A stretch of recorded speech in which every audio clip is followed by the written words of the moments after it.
This is for the one who ain't never had a love, yeah. This one's for the girl who don't feel like she's enough, yeah. Yeah, yeah, yeah.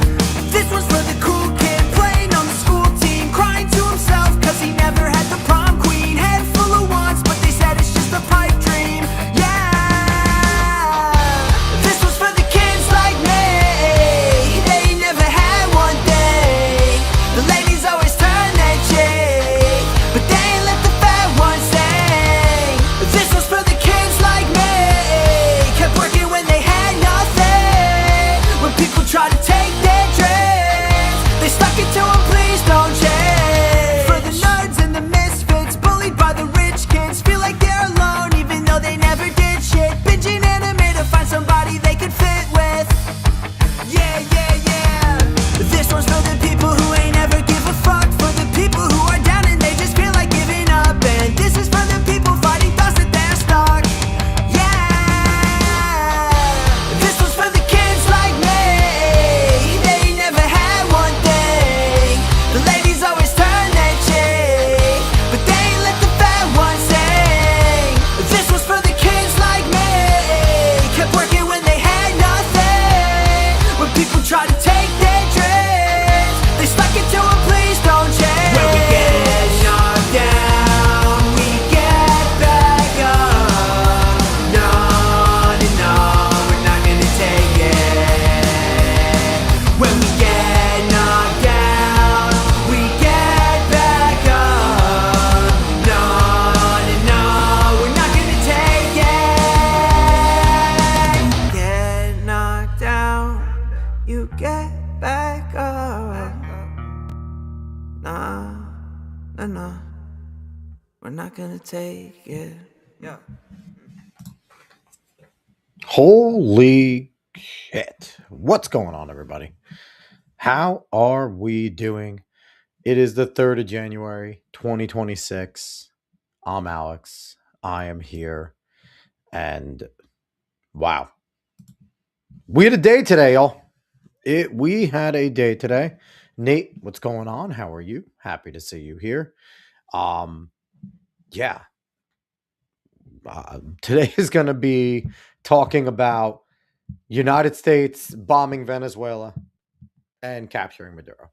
That's what we are going to basically cover with this stream, and that's what everybody is talking about, I assume, unless that's, you're not a political person. But overall, if you're any sort of political, this is where you're probably going to be talking. So that's what we'll be doing.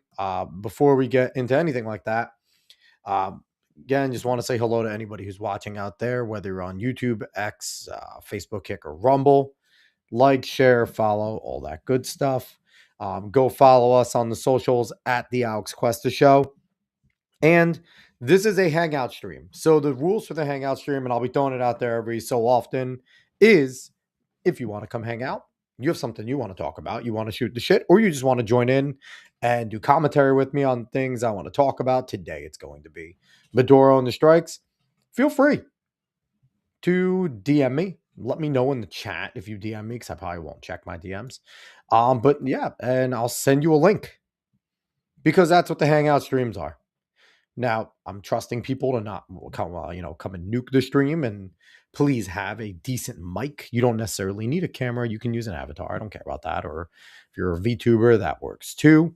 But everyone's welcome, because we want to make more the merrier here. So, all right, we're going to get into it. So I don't know. I was talking to David about this, and it's going to be a game time decision whether or not we show the actual attacks, because they have a lot of video of the attacks. And David doesn't know. He's questioning whether or not this is going to get flagged by YouTube. So I'm going to make some game time decisions there. But we are going to first start off with, like I said, early this morning at nighttime here by us, I believe. I think they said it was 1 o'clock. There were strikes on Venezuela's military encampments, and also a ground operation to go and arrest Nicholas Maduro and his wife. It's pretty miraculous, honestly. It's some crazy shit. And the way it's done, and in the press conference that we're going to watch, they're going to describe the operation. The way it's described is very, I'm going to call it Trumpian, in the way that the military actions that he likes to do are done. That it's not prolonged, it's precision, it's uh, lethal if necessary, but it gets done. You'll hear them talk about how there were no American casualties, no soldier, serviceman casualties, which is always what you want in these operations. If you're going to do them, no casualties is the way to go. And on top of that, we lost no equipment. So that's a win-win. We successfully did our mission and got out of there with no loss of life. Now, the conversation is going to come if this was the right thing to do. Should we have did a strike on Venezuela? And should we have removed Nicolas Maduro, who is the illegitimate president, was the illegitimate president of Venezuela? And I say illegitimate because he's unrecognized by most um, individuals. He was unrecognized by Trump in his first administration. He was unrecognized by Biden. He was not recognized by this current administration. The EU did not recognize him. So, for all the people that matter in our kind of sphere, he was illegitimate. China recognized him, Russia, Iran, but they're also a part of this as well. So, what I want to do real quick is let's first jump into the statement from President Donald Trump over here. Let me make this bigger so we can see things, so you guys can see. So, we'll read the quote from Trump. I'll just click on it here. This is from his Truth Social account. The United States of America has successfully carried out a large-scale strike against Venezuela and its leader, President Nicolas Maduro, who has been, along with his wife, captured and flown out of the country. This operation was done in conjunction with U.S. law enforcement. Details to follow. There will be a news conference today at 11 a.m. at Mar-a-Lago. Thank you for your attention to this matter, President Donald J. Trump. And that's going to be the news conference that we are going to watch. But before we get into that, I want to talk about a few more things. Before that news conference, Pam Bondi, who is the law enforcement side of this, the DOJ, had this to say on her account. Boop, boop, boop. Oh, what's going on here? What are you doing to me, Restream? Okay. Had this to say on her account. Nicolas Maduro and his wife, Cilia Flores, have been indicted in the Southern District of New York. Nicolas Maduro has been charged with narco-terrorism conspiracy, cocaine importation conspiracy, possession of machine guns and destructive devices, and conspiracy to possess machine guns and destructive devices against the United States. They will soon face the full wrath of American justice on American soil in American courts, which could go either way. On behalf of the entire U.S. DOJ, I would like to thank President Trump for having the courage to demand accountability on behalf of the American people, and a huge thank you to our brave military who conducted the incredible and highly successful mission to capture these two alleged international narco traffickers. So right from there, bold statements coming out from both, right? You saw the charges there, and apparently it's like 1,000 charges like encompassed here on to Maduro. It's like a lot. It's going into our court system. Now, we have seen that there's individuals in our court system that cannot be trusted, right? So it's going to be interesting to see it play out. I can't see Nicolas Maduro walking. I can see a potential plea deal coming down the line because he is a former world leader. And usually former world leaders do get sweetheart deals. That's just the reality of it. But yeah, I think we might see something like that. So there is that there from Pam. Let me see what else I have. Like I said, I don't know if I want to show the strikes out. We can show maybe some of this stuff. I'm trying to go through the things that we have. Shut up. Going on over here. What I can, what I can't show. Because I think, like David said, it might just be smart to err on the side of caution here and not show the actual attacks, which I'm sad about because the attacks were, while it's crazy that the attacks happened, for me, I've been watching these attacks and stuff like this with military operations since I was young, because I don't know who out there remembers. No, I don't want to watch this one. Get out of here.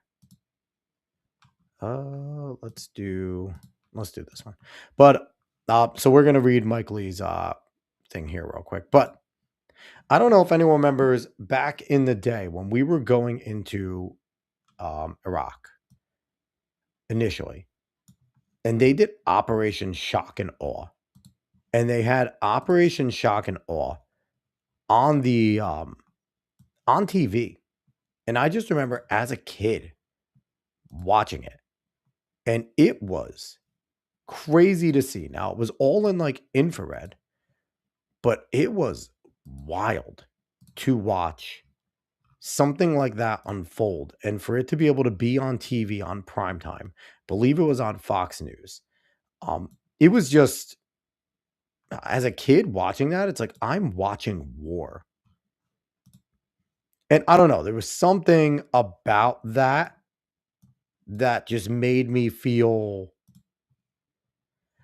I don't know, it was there was almost like a brutality to it in a way, but at the same time it wasn't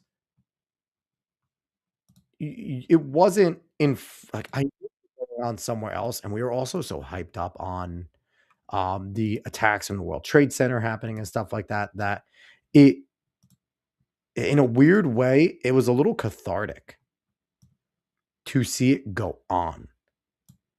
I don't know. That's probably the best way to put it, and it's weird to say that now. That there's a catharsis that goes with watching this type of stuff. But when you watch an attack happen on your soil against, people you could have known, because especially I had friends that had family members that worked in the World Trade Center at the time and stuff like that. So it's a bizarre thing, but I have one of my main memories is quite literally watching the initial shock and awe attack. And every time I now see military strikes, and they're so much better now, right? You're seeing them in fucking HD. It's wild. But all right, maybe Dave, if you're watching, maybe we'll see if we get past the hour mark. We'll get past the hour and a half, maybe towards the end of the show, because YouTube gives less fucks when things go on at the end. So maybe at the end of the show, we'll go back, we'll watch it, we'll react to that, because a lot of this is going to be the press conference. So, but we'll read some of these. I'll do the press conference, and then I'm going to go to some of the takes probably, because there were some good takes on this that I liked, and there were some super shit takes by people in the right sphere, and a lot of them are the Israel does everything wrong people. So we could just dunk on them because they're becoming more and more retarded. So, all right. So Mike Lee posted here. So let's go to this one first. So Nick Sorter had this video. I'm going to pause it again because I don't want to show this stuff. But Nick Sorter has the title Total Mayhem, blah, blah, blah. He shows the bombing initially. So Mike Lee said, I look forward to learning what, if anything, might constitutionally justify this action in absence of a declaration of war or authorization for the use of military force. So when it comes to people that know the Constitution, live, eat, sleep, and breathe the Constitution, and is not afraid to say, hey, I don't believe this action of the president is good. And I think someone that has the president's ear is Mike Lee. He's also someone that I can see on a very, very, very short list of becoming a Supreme Court justice were one to step down within this next term. So I think Mike Lee could eventually be a ridiculously good Supreme Court justice if Trump puts him on there. But he had this to say, David, you said, who said I'm watching? I said it, damn it. I know you are. Let me know if you agree, if we can watch it on the back end, Dave, because I think later in the stream, that's when YouTube stops fucking caring. So we'll see. We'll forget later, but give me your opinion on that in the chat, Dave. So that's what Mike Lee said there. And then it was followed up by this. Just got off the phone with Secretary Rubio. He informed me that Nicolas Maduro has been arrested by U.S. personnel to stand trial on criminal charges in the United States, and that the kinetic action we saw tonight was deployed to protect and defend those executing the arrest warrant. The action likely falls within the president's inherent authority under Article 2 of the Constitution to protect U.S. personnel from an actual or imminent attack. Thank you, Secretary Rubio, for keeping me apprised. So essentially, just what I gathered from what Mike Lee said is that Rubio's justification is that because we were going in to arrest him and there was a $50 million award on his head, and we're going in to arrest somebody who we have indicted as a country, that the fire that was given initially was to protect the individuals going in to make the arrest. And I guess that satisfies someone like Mike Lee, and it's hard because Mike Lee knows the Constitution in and out. So if it satisfies somebody like Mike Lee, I'm not going to argue. But it's that to me, I was reading that and I'm like, I don't know how much I completely am into that. But again, I'm not going to doubt Mike Lee. So what we are going to do here is we're going to switch it up and we are going to watch. And basically, I will break down, we'll watch, we will talk about the things that Trump had to say, Rubio, I forget the general that speaks here, Pete Hegseth speaks, and we will break down exactly what was said here. So it's a 58, it's basically an hour long. If I get bored, I'll stop doing it. But for the most part, let's watch it and see what the president had to say. Hello, everybody. Mr. President. Good morning. Okay, thank you very much. This is big stuff. We appreciate you being here. Late last night and early today, at my direction, the United States Armed Forces conducted an extraordinary military operation in the capital of Venezuela. So right there when I heard that, and obviously we knew what happened, but it's like, whoa, right? It's one thing to go all the way across the sea and do this. We've been seeing war in the Middle East forever. We bombed Syria a million times, Libya. The Iran one was surprising, but still, it's in the Middle East. To have it happen on our hemisphere, Venezuela, our neighbors in the south, that just right there was a little bit of awe for me. Overwhelming American military power, air, land, and sea, was used to launch a spectacular assault. And it was an assault like people have not seen since World War II. And I will say this, if we do get to watch it later, the precision strikes were incredible to see. Seeing the capability of our military is still pretty wild. When you get the chance to see it. Now, we didn't get as many videos of the Israeli war and the things like that, but I can't imagine that. Number one, we have as good of a video on the precision was the same. It was a force against a heavily fortified military fortress in the heart of Caracas to bring outlaw dictator Nicholas Maduro to justice. This was one of the most stunning, effective, and powerful displays of American military might and competence in American history. And I know people say he exaggerates a lot, and he does. Trump does. But I don't think he's exaggerating there. That what we just saw the American military do, like he said, where Maduro was living and around it was a fortress. There was a bunch of military places and stuff around there that made it hard to get into, and you'll hear the things that they had to do to get in there. But I do think that this strike and just the precision and this necessity of it is probably crazy. Nate saying since World War II, laugh a lot. I mean, listen, World War II, we were no joke there, and it was less of the political shackles on our generals and stuff. So he may have a point, because a lot of the wars we have fought since then are political and we get held back a lot. Let's keep going here. And if you think about it, we've done some other good ones, like the attack on Soleimani, The way he pronounces things. Soleimani. the attack on al-Baghdadi, and the obliteration and decimation of the Iran nuclear sites just recently. And again, with the Iran nuclear sites, they were also something that people were saying that only we could do with the bunker busters and the precision of the one on top of the other in order to get down to those sites. So this is now at least twice under the Trump administration that we have seen American military doing something that probably only the American military could do in the precision that it was. Caveat ties, what's up? I love that you say bye-bye Marana. Like he's a fucking Nissan. Nate saying there were crazier battles in Vietnam and they took the whole country of Iraq in a week in the 90s. This is a drug bust. You're not wrong. You're not wrong. Let him embellish though, Nate. Let him embellish. Let's keep going. Operation known as Midnight Hammer. It's a great name. All perfectly executed and done. No nation in the world could achieve what America achieved yesterday, or frankly, in just a short period of time.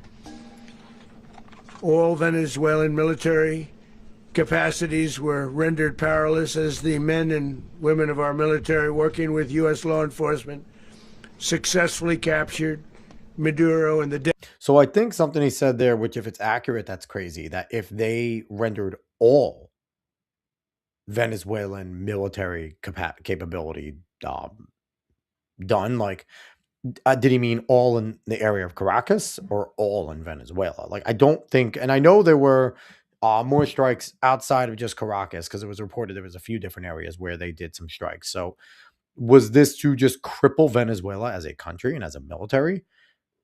Or is he just kind of meaning just within the area? Now that we'll probably find out more about that later. Dead of night, it was dark. The lights of Caracas were largely turned off. I mean, the due to a storytelling. certain expertise that we have. It was dark and it was deadly. So due to some expertise that we have. So again, that's another little hint that, like, did they do a minor EMP over there? Did they have a way to shut down their grid and make it go black? Because if you see some of the overhead stuff, there's one that maybe we'll watch later. That's just an overhead view, and around it, it's all lit up.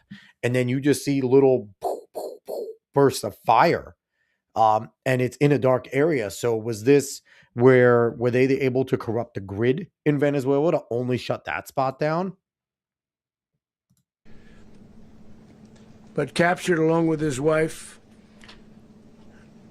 Celia Flores, Okay, I said it. both of whom now face American justice. Maduro and Flores have been indicted in the Southern District of New York. It's Jay Clayton. Now, it's always weird that they always, like, Southern District of New York seems to be like the hot spot. And it's funny because that's where they tried to indict Trump. So it's always funny that he goes back there. I don't know, like, why that's their favorite fucking area to indict. We'll see. For their campaign of deadly narco-terrorism against the United States and its citizens. I want to thank the men and women of our military who achieved such an extraordinary success overnight with breathtaking speed, power, precision, and competence. And we're going to get to a point in this press conference where they do talk about the operation and how long it took. And that kind of blew me away a little bit because, like, he's not over exaggerating there. The speed, power, precision, and competence, the way it's described, especially if that's exactly the way it went down, right? And typically when they give these briefings, I don't think it's easy to check, especially nowadays, if there's a lie there. Like, we caught Biden within, hours of lying about Afghanistan and the Afghanistan pullout, right? We heard about the atrocities and the explosion over by the gate and how he left the air base and stuff like that. So we know about these things quick. So you'll hear about the operation, and it is pretty crazy. You rarely see anything like it. You've seen some raids in this country that didn't go so well. They were an embarrassment. If you look back to Afghanistan, or if you look back to... Just talked about that. The Jimmy Carter days, they were different days. We're a respected country again, like never before. These highly trained warriors operating in collaboration with U.S. law enforcement. I mean, if you are military special forces, you have to be one of the happiest people on the planet right now. Because those types of people, the ones that go into special forces, are in there because they want to do these fucking operations. They are in there because they want to engage in this stuff. And Trump is giving them ability not to just war game, not to just plan, but they know that at any given moment, he's going to give the go. And this is what those dudes live for. Okay. So if you are a special forces operator in the military right now, you just are licking your chops at every opportunity. And Trump seems like he wants the most competent because he wants these to be precision, quick, get in, get out, do your fucking job, don't die, let's roll. And man, the stories that are going to come out in 10, 15, 20 years from those who were special forces during the two Trump administrations and the plans they executed officially, like we'll hear exactly how they were executed, like more detail, just how exact they had to be. And then we'll probably hear about all the other plans that they had war gamed out that they didn't do. I'm looking forward to those days and books that we're going to get to read. Caught them in a very ready position. They were waiting for us. They knew we had many ships out in the sea. We were just sort of waiting. They knew we were coming. So they were in a ready, what's called a ready position. But they were completely overwhelmed and very quickly incapacitated. It's funny too, because they were, like he said, we were hiding in plain sight out there, right? Like everybody knew that we were hanging out just in the ocean with our ships, just hanging out in international waters right outside of Venezuela. So yeah, they were 100% fairly prepared, but obviously not prepared enough. If you would have seen what I saw last night, you would have been very impressed. I'm not sure that you'll ever get to see it, but it was an incredible thing to see. Not a single American service member was killed, and not a single piece of American equipment was lost. That was, like I said, and I think that's miraculous. Random fucking raccoon, what's up? Welcome back, brother. So what we're doing tonight is obviously America bombing Venezuela, Maduro being captured. And what we're doing, I talked a little bit earlier, got a little bit of like the announcements and stuff. And now we're watching the briefing and reacting to the comments of Trump, Hegseth, Rubio, one of the generals who I forget the name. And we're giving some live reaction to some of the things he said because I watched this earlier. And I think there's some interesting things to pick apart there in the comment about. So, and again, this is a good chance. Anyone that wants to jump on the Hangout stream, more than welcome to. Just shoot me a DM and we'll get you on here. The only thing that I ask, please have a decent microphone. You don't need a camera if you don't want to. If you just want to use a symbol, a logo, a picture, VTube, that's fine. But that's about it. So let's keep rolling here. We had many helicopters, many planes, many people involved in that fight. But think of that, not one piece of military equipment was lost. I'll say this. He looks fucking exhausted, and he sounds exhausted, man. Obviously, he was up late watching this, but, you know, Trump, he's exhausted. And I don't know if this is him just trying to sound a little bit somber or whatever, but yeah, exhausted. Random fucking raccoon. Yes, America did successfully bomb Venezuela. It was a quick action. They bombed them and they arrested illegitimate President Nicholas Maduro and his wife, and they're being brought to America to stand trial. So yeah, that happened. One service member was more importantly killed. The United States military is the strongest killed. Hell yeah. and most fearsome military on the planet by far, with capabilities and skills our enemies. Quickly, that's one thing. That whether you are for this or against this, the fact that we got in, we got out, and not one service member was killed, absolute miracle. Just an absolute miracle. And again, like he says, a testament to the capabilities of the American military. But it's just awesome that they were able to get in and get out. Caveat dies. How did Mike sound last night? Couldn't figure out why my headset mic wouldn't work. You sounded fine, Caveat. You sounded fine. Was able to hear you just fine. I know you fidgeted with it, but it worked just fine. You know, most of the time as long as you don't have like a massive amount of space around you, the microphones in the computers work okay. There's just a little echo. There's just some people that their microphones just sound like hot fucking garbage, and that would be just detrimental to all of our health.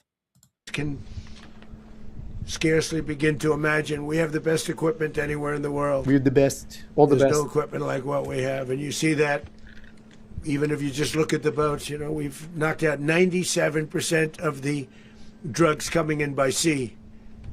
This is where we start to get some numbers that have been disputed. I don't know enough to dispute it, but this is kind of and I know a lot of people are going, look at this. It was never about the drugs. And to me, we're going to hear about it. Two things can be true at once, right? And I think people forget that. It could be about the drugs. It could be about the oil, multiple things, not just two. The drugs, the oil, fuck Maduro, a lot of things. And we'll get into the reasons I truly think why we went after Venezuela. But I don't know how these numbers, if they're true or not. Okay. I'll say that. But he gets into them. And again, if the drugs were the precursor to just go in, that's what they're using. And if they have any sort of backing to prove it, it'll be better than, having zero at all. Random fucking raccoon. Not one piece of military equipment lost or anyone killed is admittedly extraordinary, regardless of whether you support this or not. Agree with that. Caveat ties. My son built a studio. That helped, I'm sure, too. 100%. Nachi, I'm indifferent to this. Don't buy the drug stuff, but who cares? If that sweet Venezuelan nectar makes my gas cheaper, I'll probably like it. Caveat ties. I'm not an anti-war guy myself. I'm anti-PC peacekeeping war efforts. Agreed. So let's see. Let's keep going with what the Donald has to say. 90%. Each boat kills 25, on average, 25,000 people. This is where I don't know these We numbers. knocked out 97%. And those drugs mostly come from a place called Venezuela. And that's been We're disputed. going to too. run the country until such time Now this is where we get as we can do a safe, proper, and judicious transition. So right there, when I heard that in the press conference, I was like, whoa, we're going to run the country. Venezuela is a colony, y'all. Like that's basically where we're at. Venezuela is now a colony. I didn't like that. Now, I get it. You took out the leader. You need to do something. But to say we are going to run the country, that's fucking scary. Caveat tie saying if we go to war, we need to do it right. I agree with that. But that part, and they go into it a little bit more, but yeah, that part made me, we now have a colony. Venezuela has officially become a colony. We're going to run it until they can make a transition, until we can implant a puppet. That's exactly what that sounds like. So let's keep going. we don't want to be involved with having somebody else get in, and we have the same situation that we had for the last long period of years. So we are going to run the country until such time as we can do a safe, proper, and judicious transition. So again, we can do. Again, this is a colony, guys. We have now, whether we like it or not, we officially have the colony of Venezuela. That is what they are at the moment. And I mean, I'm not completely against colonization. I'm not, because Western colonization, while it's had its moments of negative, it generally brought good results to places that were so fucking far behind. It modernized so many places. There's that. So random fucking raccoon saying, okay, so we are taking a whole other colony while struggling with our own. I do not think this is objectively smart, but I also see very little other options. We'll get more into it, and I will try to, when we get over at the end of this, and this is going to be a longer stream tonight, y'all, so strap in. When we get to the end of this, I will kind of try to give my take on really why we did this and the geopolitical reasonings and stuff. Caveat tie saying, I think if we go in, we should run it like Germany after World War II, or we shouldn't go in at all. And there is a point, right? If you're going to go in and take away the evil dictator, you don't just leave it in a vacuum like we did over in Iraq when we pulled out after they tried their democracy. But It's going to be difficult. But the difference with Venezuela is they did have an election and Maduro lost. And he just said, fuck that. No, I didn't. So there is a little bit of a difference there where there were elections already where he lost. And it has to be judicious because that's what we're all about. We want peace, liberty, and justice for the great people of Venezuela. And that includes many from Venezuela that are now living in the United States and want to go back. Anecdotally, this is true. I have friends that I've seen posting on Facebook that are fucking pumped right now, and they're Venezuelan. And I have quite a few that have posted up. Their Venezuelan flags are up now on their profile, and they have been celebrating. Venezuelans have been celebrating in mass. The world has started to celebrate the removal of Nicolas Maduro. And the thing is, it's different. We didn't just go in and kill him. It is different. He didn't get killed and his body isn't dragged through the streets for the people. He's alive and he's going to stand trial. Now, God, I hope this isn't a show trial and it doesn't get fucked up. I hope there's legitimate justice, but this is a little different than the way it's normally done. Normally you go in, they get killed. They don't get arrested. So this is a different scenario. Caveat tie saying with Iraq, we should have fully occupied. We should have not tried to let them govern themselves. Iraq's a different scenario, though, in a lot of ways, Roland, because they never had a republic structure. They've always kind of been an authoritarian. And they also, Iraq, out of a lot of those places, has the direct conflict with the Shiites, the Sunnis, and the Kurds, all living in that area, and they fucking hate each other. So to ask those three individuals, and they vitriolically, like, they hate each other as much as they hate the Jews. Like, it is really bad between them. So, and it's a difficult situation with Iraq, where a difference is a place like Venezuela had more Western sensibilities 60 years ago. Less than, actually. Well, when was Carter? Yeah, probably. Carter was like, what was it? Probably 40, 50 years ago. And then in Iran, it's a similar scenario where they had a little more Western sensibilities and a more democratically ran republic style. So they're different than Iraq. Caveat is also saying yes, but then we should have never gone. Well, here's the thing, and here's what I will always say. Number one, people forget the objective that President Bush had, okay? And then caveat, I say one or the other. His objective that everyone was down with was it was a war on terror. We were just going after terrorism. And I knew that from a young age. That means that we're in a never-ending war. So for people to look back and go, we didn't know what we were getting into, you're a dumbass, okay? Quite clearly, he was going after every single Middle Eastern state that has terrorist ties. That was quite literally the goal. They did not hide the fact that they were trying to go to basically every Middle Eastern country and go after terrorists. Now, it was ran terribly a lot of the ways. There was a lot of politics involved. The rules of engagement fucking sucked for a lot of our military. But the objective was not hidden. And people love to talk about that. But let's keep rolling. We got a lot to do here. To their country. It's their homeland. We can't take a chance that somebody else takes over Venezuela that doesn't have the good of the Venezuelan people in mind. We've had decades of that. We're not going to let that happen. We're there now. Can't work. And what people don't understand, but they understand as I say this, we're there now, but we're going to stay until such time as the proper transition can take place. So we're going to stay until such time as we're going to run it, essentially, until such time as a proper transition can take place. And, he says that over and over and over, and it never gets any better when he says that we're going to run it. Now, they talk about some things later on, and Trump even talks about a few things soon that I can understand. And like you said, Rowan, I agree. If you're in there, you take it, you better run it, right? But when is the proper transition? When are we going to stop having them as a colony? Because, again, it's a colony at this point. And I even saw, and I don't think I pulled it up, but I even saw that Polymarket said that there's a proposal to make Venezuela the 51st state, which is fucking wild. Let's keep rolling. As everyone knows, the oil business in Venezuela has been a bust, a total bust, for a long period of time.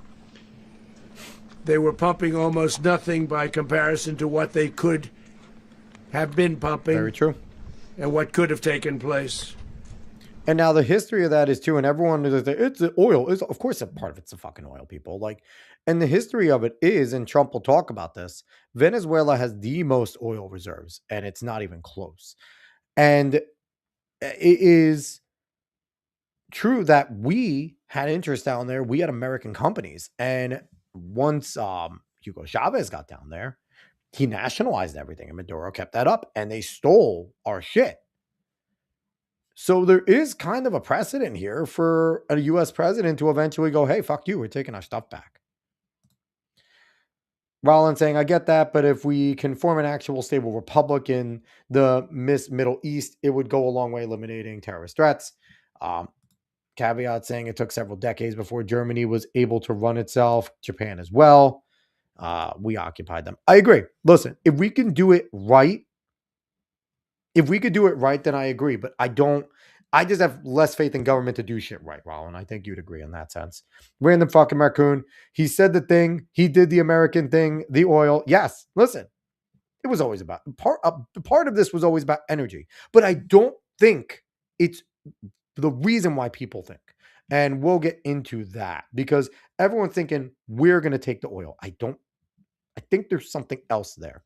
But let's keep going with the press conference here. We're going to have our very large United States oil companies, the biggest anywhere in the world, go in, spend billions of dollars, fix the badly broken infrastructure, the oil infrastructure, and start making money for the country. Now, this is a good thing, right? Part of this is a good thing because to get our oil barons in there to kind of teach them how to do it, to probably have to, they're going to spend a lot of money to refurbish and probably modernize the Venezuelan oil rigs and things like that. But this is a moneymaker for American companies. They're going to go in there. They're going to do the work. They're going to have to be paid. They're going to have a lot of workers. And there's going to be a lot of Venezuelans there. But for the ingenuity side of it, there's going to be a lot of consultants, American consultants and American people in there. And people are going to say, it's the rich getting richer. Well, yes, the rich need to get rich to pass money down, you fucking idiots. But besides that, this is going to put a lot of Venezuelans to work too. And you're going to see Trump is going to say things about where the money's going to go. But this is going to put a lot of Venezuelans to work because they're going to have to refurbish so much of the infrastructure. And a lot of this is going to be whatever government eventually goes in there. And the Americans at first are going to be running it, it seems. We are going to be talking about, we're going to be buying a lot of equipment, a lot of things from America in order to rebuild this shit in Venezuela. So one hand is going to wash the other here, but in the end, it's going to help us both economically as countries. Caveat Tai saying, yes, I agree.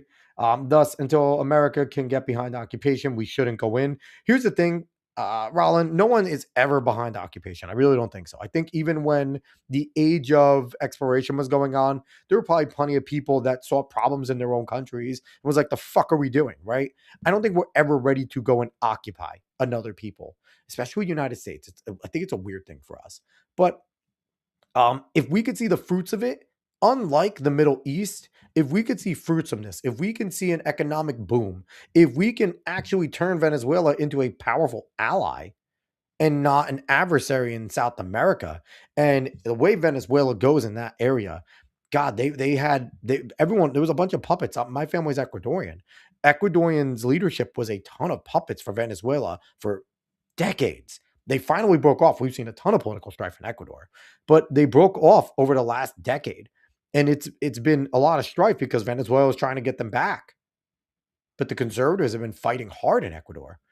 And Maduro, again, was trying to bring them in. But if we can make them a stable ally, they'll be the most powerful country in South America. And that would be huge. Some Caveat Ties agrees with me. Thank you, Caveat. A random fucking raccoon saying, I want to believe that this will just be a situation of taking Venezuela under America's wing for a while until they can get on their feet. But I also feel like there's something bigger about this. And there is, I believe, as well. Like I said, we'll talk about that later. We still got a lot to go with this video. Let's keep rolling. And we are ready to stage a second and much larger attack if we need to do so. So we were prepared. And that is Donald Trump throwing his dick on the table real quick, going, we were ready to fuck you up again if we had to do a second wave if we needed to do so. We actually assumed that a second wave would be necessary, but now it's probably not. I'd imagine The not. first wave, if you'd like to call it that, the first attack was so successful, we probably don't have to do a second, but we're prepared to do a second wave, a much bigger wave, actually. This was pinpoint, but we have a much bigger wave that. So that is, whether it's true or not, this is the type of shit that it makes Trump Trump, right? Because whether that was true or not, that's him kind of letting the world know that what you just saw was nothing. And it was pretty cool watching. Again, lives were lost. That's never good.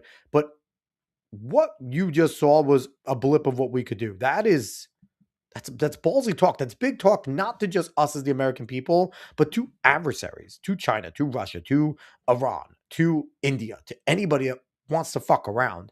This was minor. This was absolutely minor. Let's keep on rolling. Probably won't have to do. This partnership of Venezuela with the United States of America, a country that everybody wants to be involved with because of what we were able to do and accomplish, will make the people of Venezuela rich, independent, and safe. And it will also make the many, many people from Venezuela that are living in the United States extremely happy. They suffered. And they were happy. I will say that again. There was a lot of people that I saw on my, just on my personal accounts and stuff that I'm friends with that I know are Venezuelan are pumped. But also he said something there. A lot of people, everyone wanted to be involved with them, and they did. And I just saw reports, I'm not going to pull it up, that right before the American strike, Maduro met with Chinese representatives. We know Russia is close with Maduro. We know Iran works very closely in terms of training terrorists and shit with Venezuelan people in the cartels. Like they're not separate. They're connected, y'all. So he's not wrong. And everyone's trying to get a piece of the pie in Venezuela. The oil's the big part, but also it's a South American staging ground. And it's close to the United States. They suffered. So much was taken from them. They're not going to suffer anymore. The illegitimate dictator Maduro was the kingpin of a vast criminal network responsible for trafficking colossal amounts of deadly and illicit drugs into the United States. Again, these are all things we can't confirm, and you have to kind of just take it at his word, right? We just have to take it at his word. As alleged in the indictment, he personally oversaw the vicious cartel. And the fact that he's indicted as a narco-terrorist will get them to come out and have to prove all of the drugs that he was coming over. So we'll find out exactly how much he was bringing in and if there was truly a case in it. Because if the drugs weren't a part of it, they would not have charged him with narco-terrorism, because that's, the narco side is that. So we'll find out. Known as Cartel de las Solas, which flooded our nation with lethal poison, responsible for the deaths of countless Americans, the many, many Americans. Hundreds of thousands over the years of Americans died because of him. Maduro and his wife will soon. And just to be real quick, fucking raccoon, saying I will not talk until I understand this is new info to me. America took Venezuela as a colony. It's not officially a colony, okay? They didn't call it a colony, but for all intents and purposes, they're basically a colony. That's my phrasing, that they're a colony, not The official stance of the American government is not that Venezuela is a colony, but just the way I'm taking it in terms of the actions they took and what they're saying, I'm saying that we took them as a colony. That is Alex Cuesta's rendition, not Donald Trump's, the American military. That's me just adding my 2 cents to it. Face the full might of American justice and stand trial on American soil. Right now, they're on a ship they'll be heading to ultimately David, where was New Keith York, Malinak for this one? and then We a should have watched this decision one. will be made, I shit. assume, between New York and Miami or Florida. And they're going to New But York. we have people where the overwhelming evidence of their crimes will be presented in a court of law. And I've seen it. I've seen what we have. It's both horrible and breathtaking. I thought one of the funniest memes, though, is that once Pam Bondi announced all the stuff, everyone's like, fuck, he's going to walk. Pam Bondi has it. We're screwed. He's going to walk now because Pam has it. I mean, it's not, we're not going to say it's unfair to Pam Bondi because Pam Bondi needs wins. If they can pin Nicolas Maduro to the wall and send him to jail for like 1,000 years, then that's a good win for her. She needs a win bad. Something like this could have been allowed to take place. For many years after his term as president of Venezuela expired, Maduro remained in power. Yes, he did. And waged a ceaseless campaign of violence, terror, and subversion against the United States of America, threatening not only our people, but the stability of the entire region. And you all saw it. In addition to trafficking gigantic. And I'll say this, the stability of the region is a factual thing. Because like I said, from family experience, I know for a fact that Ecuador was under the Venezuelan boot for a very long time. And breaking apart was difficult. And there were a lot of people that were Venezuelan sympathizers that has still caused a ton of violence in Ecuador. I wonder if that is going to slow down now that America has taken action against Maduro and that America is going to be in there. So, so Random fucking Raccoon saying, good to know I'm assuming it's wasn't officially announced to be colonized. And instead is just being treated similarly. Yeah, no, it wasn't officially announced. It's just me being an asshole. Nate saying, I don't trust a single judge in New York. I mean, don't be mad at all New Yorkers, okay? We have some good judges up here. It just all depends on if they find a good one, which they might go judge hunting. I don't think they went to the Southern District of New York expecting to get a bad judge. I think they figured probably based on, I don't know how they assign judges, okay? But I think there's got to be some agreement in place before they send them to a place, especially someone as high profile as Maduro. And also I think New York is a symbolism type of thing that because New York is the, most important, one of the most important cities in the world, that they are trying to make a symbol. Nate saying Mom Donnie will break him out of jail. He already said some shit like, oh, they're breaking international law. Fuck international law. It doesn't exist. Okay. International law is only law if you can enforce it. And who enforces international law? The United States of America. So someone try to come and enforce it, okay? That's about it. Amounts of illegal drugs that inflicted untold suffering and human destruction all over the country, all over in particular the United States. Maduro sent savage and murderous gangs and Rollins saying nobody from the Northeast is mentally stable. You're fucking right, we're not. We're all out of our goddamn minds. And you better enjoy that all of us psychos are here and you happen to watch one of these goddamn psychos all the time. 2 of them when David's here. Including the bloodthirsty prison gang, Tren de Aragua, to terrorize American communities nationwide. And he did indeed. They were in Colorado. They took over apartment complexes. They cut the fingers off people if they call police. Yep. They were brutal, but they're not so brutal now. And I just have to congratulate our military, Pete and everybody, and our National Guard, because the job that they've done, whether it's in Washington, D.C., where we have a totally safe city where it was one of the most This is one of the times where I do enjoy Trump, though, because he's about to go into this diatribe about just how safe, and he just goes like his tangents. Again, he does the fucking weave, right? He's talked about this. They're incredible. They are absolutely incredible. Let's just watch him master at work here. safe cities anywhere in the world, frankly. And now we have no crime in Washington, D.C. We haven't had a killing. We had the terrorist attack a few weeks ago. A little bit of a different kind of a threat. But we haven't had a killing in a long period of time, 6-7 months. We used to have two, on average, 2 a week in Washington, our capital. We don't have that anymore. I want to stop real quick because Nate's saying you send his ass to Texas or Florida, the real symbols of America.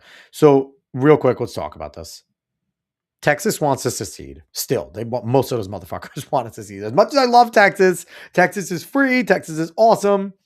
Austin still exists, and Austin's lefty haven. Houston's getting there. But Texas always wants to fucking leave. And half of Texas is Mexico, okay? So, I'll pump my brakes on that. Florida's dope. Florida's also Cuban. A lot of it. So, my Northeast bias is saying that New York is still the most important hub in the country. Even though they're fucking crazy, when people come to America, they don't come to see Texas. They maybe vacation to Florida. They don't even know they're in Florida. They're going for Disney. But what they want to see is they want to see New York City, guys. We know this. You can get mad about it, but we know this. It's true. It's true. Let's keep going. Now that I pissed you guys off. The restaurants are opening. Everyone's happy. They're going. They're walking their daughters. They're walking their children, their Texas wives. secession is the embodiment of America. Restaurants are opening all over Washington, D.C. So I want to thank the National Guard. I want to thank our military. And I want to thank law enforcement. Been amazing. And they should do it with more cities. We're doing it, as you know, and we're doing it in Memphis, Tennessee right now, and crime is down. We've just sort of started places, a Memphis. few weeks ago, but crime is down now 77%. And Caveat saying South Dakota is real America. We put presidents on mountains. You do? But I'm sorry, Fargo, North Dakota is where the wrestling nationals, high school wrestling nationals is. They got you beat right there. Nate saying the right to leave an oppressor is peak Americana. That is true. But they also get their asses smacked down and back in line every time they try. Let's not forget that. the governor of Louisiana called, great person. New York is the And he second wanted strongest us place to of help communism him, in the as US. you know, Nah, it's pretty further A down. certain very Even with Mom Donna. nice part of Louisiana. Real quick, we got to adjust this real quick. Stop. So the biggest spot for communism is easily Portland, Oregon. And then you have Seattle, Washington. And then definitely parts of California beat it. New York City's probably, even with Mamdani, we'll see the changes he makes. He might make it worse. But I think the city is probably 5th or 6th as a stronghold for communism, which still isn't great, but it wouldn't be. There's some pretty shitty spots in Connecticut too, guys. Not gonna lie. Connecticut fucking sucks too. Caveat Fargo, really? Yeah. Fargo, it's been the home of high school wrestling nationals forever now. That's one of the things that high school wrestlers look forward to, going to Fargo for nationals. All right, let's keep going. And we have done that. It was a rough section, and we have climbed down. He's still weaving over here. Almost nothing already after 2.5 weeks. New Orleans, okay, it's down to almost nothing. nothing. Still not great. I agree. And we've only been there for 2.5 weeks. Can't imagine why governors wouldn't want us to help. We also helped, as you know, in Caveat, Chicago. Then crime went down a little San bit there. Francisco We did a very came small help because we had no working ability with the governor. The I governor don't was a accept disaster, that. and the mayor was a disaster. You have to But count the it individual knocked down cities. You crime, can't but say we're all pulling of out of Cali. there That's what pushes when New they York need down. us. We'll know. You'll know. You'll be writing about it. Fargo is boring. And Great likewise, show. Los Angeles, where we saved Los Angeles early on. He's still going on. Where the Anything but head of the police Maduro department right made now. a statement that weaving. if the Fucking federal weaving. government didn't come in, we would have lost Los Angeles. This That's is after, Trump long at his after the best. fires.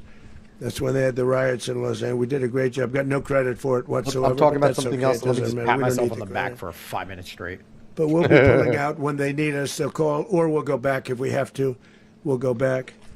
But we did a great job, and various cities. But the place that we're very proud of is Washington, D.C., because it's our nation's capital. We took it from being a crime-ridden mess. I will say this. I am happy that we have a president that's taken pride in DC. Because DC, oh, that's a terrible face. Sorry, Donald. That's the capital of our country. It should be the most beautiful place in the country by leaps and bounds. Like DC should be gorgeous. There should be zero crime. Architecture should be amazing. DC should be the place everybody wants to be. It shouldn't be the shithole it is. And it's with Trump's actions and everything in the guard, it has turned into a better place, apparently. I haven't been down there, but DC should be incredibly nice. Now, should it be like a kingdom like other places have? No, because that's not what we are. We don't have kings. But it should be gorgeous. We should have a lot of beautiful things. It should be a destination that you want to go to DC, not just for the history, but because it's awesome to go to. And it should be inviting to all Americans and international people because our foreign dignitaries are going there to meet with the president of the United States. So I'm happy that we have a president that's taking pride in DC proper, not just the White House, but Washington, DC itself, because that place should be fully fucking transformed.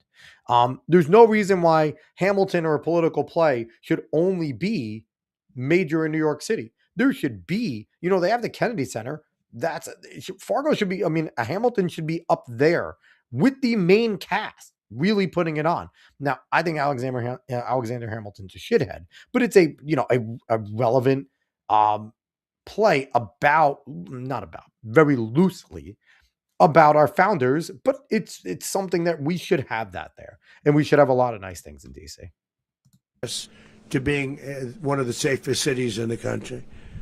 But the gangs that they sent raped, tortured, and murdered American women and children. They were in all of the cities I mentioned. Tren de Aragua. And here's the thing, too. I see a lot of people, especially, and we'll get to some comments, like, we can go and do things out there, but why can't we do things here? Blah, blah, blah. We have our own problems. Yes, we do. But if we can stop foreign gangs from coming in, then we can go and deal with our own gangs. First, we have to start to get rid of these fuckers. Because yes, we do have our own gangs that are problems. But why should we not take out the foreign ones? If it's easier first to go, you guys, go back where you are because you're not citizens. Let's do that first.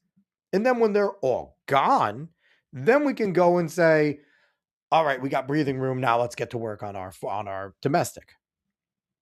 It would make sense, right? If you have an issue going on in your house, right? You have relatives, you have, your kids. Say you have your kids. They're older and they start getting rowdy in the house with a big group of friends. You're not just going to go and kick everyone the fuck out or just beat the shit out of everyone. You're going to kick their friends the fuck out first. And then when the friends are gone, you're going to handle your kids.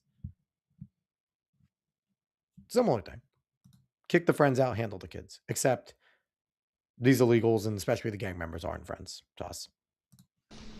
And they were sent by Maduro to terrorize our people. And now Maduro will never again be able to threaten an American citizen or anybody from Venezuela. There will no longer be threats. For years, I've highlighted the stories of those innocent Americans whose lives were so heartlessly robbed by this Venezuelan terrorist organization. Really one of the worst. One of the worst. They say the worst. They say the Americans like 12-year-old Jocelyn Nungari from Houston. Beautiful Jocelyn Nungari. What happened to her? They, as you know, they kidnapped, assaulted, and murdered by Tren de Aragua animals. They murdered. Fun fact, it's not funny there, but he certainly lost his place, and he had no idea what the fuck happened to Jocelyn. What happened to her? And then he had to stop and find it. Should have rehearsed that one a little better, Donald. Should have rehearsed that one. They are a friend to our whiny liberal kids. How can I reach these kids? They're great friends with them. Watch fucking Sound of Freedom. Jocelyn.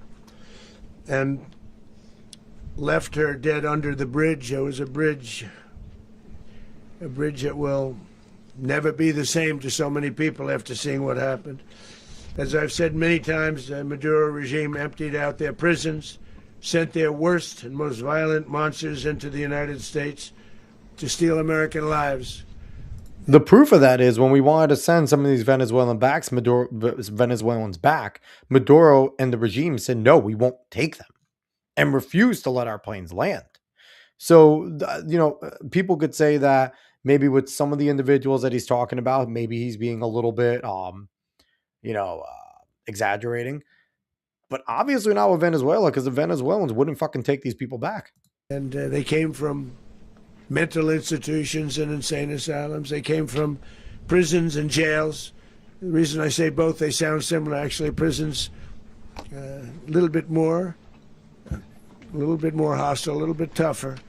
A mental institution isn't as tough as an insane asylum, but we got them both. They sent from their mental institutions. They sent from their jails, prisons. They were drug dealers. They were drug kingpins. They sent everybody bad into the United States, but no longer. And we have now a border where nobody gets through. Which is true. In addition, Venezuela unilaterally seized and stole American oil, American assets, and American platforms. Now, this is where we get into history. This was done during the Carter times, where they nationalized once Chavez took over as president on his false lies, as leftists always lie about this shit. They nationalized their oil rigs, and they had oil fucking booming over there. And part of it was American companies, and they nationalized them and they kicked them the fuck out. Killed some of them, costing us billions and billions of dollars. They did this a while ago, but we never had a president that did anything about it. They took all of our property. It was our property. Yep. We built it. And we never had a president that decided to do anything about it. Instead, they fought wars that were 10,000 miles away. We built Venezuela oil industry with American talent, drive, and skill, and the socialist regime stole it from us during those previous administrations, and they stole it through force. And that's the thing that, I like what Trump did here, because giving the history of it too kind of gives us a little more of a reason in the thinking as to why they're going in. Yes, part of it's about the oil, absolutely. But when you look at it, this is, like he said, the stuff was nationalized by a socialist regime, and it was our shit, and they took it from us, and we want it back. Nothing wrong with that. This constituted one of the largest thefts of American property in the history of our country. Considered the largest theft of property in the history of our country. Massive oil infrastructure was taken like we were babies, and we didn't do anything about it. I would have done something about it. Obviously. America will never allow foreign powers to rob our people or drive us back into and out of our own hemisphere. That's what they did. Furthermore, under the now deposed dictator Maduro, Venezuela was increasingly hosting foreign adversaries in our region and acquiring menacing offensive weapons that could threaten U.S. interests and lives. And they used those weapons last night. Potentially in league with the cartels operating along our border. So Nate coming here saying AJW did a great piece on Venezuelan gangs. Maduro didn't send them. It was Biden immigration policy combined with Maduro being harsh on gangs that created the incentive to flood in. Absolutely. But while Maduro didn't send them, I don't know how much I buy into that he was being so harsh on them. Maybe he was harsh on the rival gangs, because it was factual, he ran a cartel. So maybe it's because he was harsh on the rival gangs that they came in. But I mean, Maduro and everyone around definitely took advantage of Biden's open borders to send anyone the fuck out. That definitely, but yeah, no, that's a good piece on there. But again, Trump is going to bloviate certain things. But I think we heard something there that Trump said with the foreign adversaries and people coming in. I think that is a bigger piece to the puzzle that more people need to realize of who Venezuela was lying in bed with, and that getting Venezuela back under the heel of America with the Monroe Doctrine is important, as important as Cuba was when Cuba was working close with Russia and we had the Russian missile crisis. We want to avoid that type of shit at all costs. So by trying to get Venezuela to come to heel, we are now protecting our hemisphere and protecting our ass.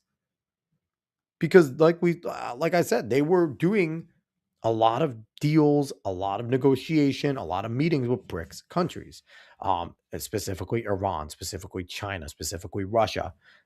When we are in there, that's done. They're not coming back. So geopolitically, this is a massive power play and a huge, huge shift of the geopolitical landscape. Let's keep rolling. All of these actions were in gross violation of the core principles of American foreign policy, dating back more than 2 centuries, and not anymore. All the way back, it dated to the Monroe Doctrines. It's going to be the Trump Doctrine And now. the Monroe Doctrine is a big deal, but we've superseded it by a lot, by a real lot. They now call it the Monroe Document. I don't know. It's Monroe Document. Monroe Doctrine. We sort of forgot about it. It was very important, but we forgot about it. We don't forget about it anymore. Under our new national security strategy, American dominance in the Western Hemisphere will never be questioned again. And this is why 2026 is important. Midterms are important, but 2028 is just as important, if not more. Because we do need a president, whether it's J.D. Vance, whether it is Marco Rubio, even whether it's Ron DeSantis. We need a president who's willing to continue to uphold the Monroe Doctrine. Because he's right. The Monroe Doctrine's been out the window for a very long time. We've allowed Canada to be ruled by the UK in a lot of ways. They're not ruled, but to sit there and still do whatever the fuck they want because they've been a close ally. We don't care what Canada does. We're caring more now because they're psychos, but we've let them and UK work together, right? We become very close with all of them. But in terms of South America's bellied up to socialism and communism, and they've begun to very much butter up to your Russias, your Chinas, your Irans, and Indias and stuff like that. And India's not an adversary, but India teeters. They go wherever the fuck the wind blows. And we can't let that happen anymore. And we let that happen, and that destabilized so much. If we can go back to Monroe Doctrine, that people talk about OPEC and foreign oil and things like that. And yes, Venezuela would still be foreign oil, but it's now much closer. And if they're an ally in South America, we don't have to worry as much about what the fuck OPEC does and the OPEC nations do in terms of their oil. We don't care.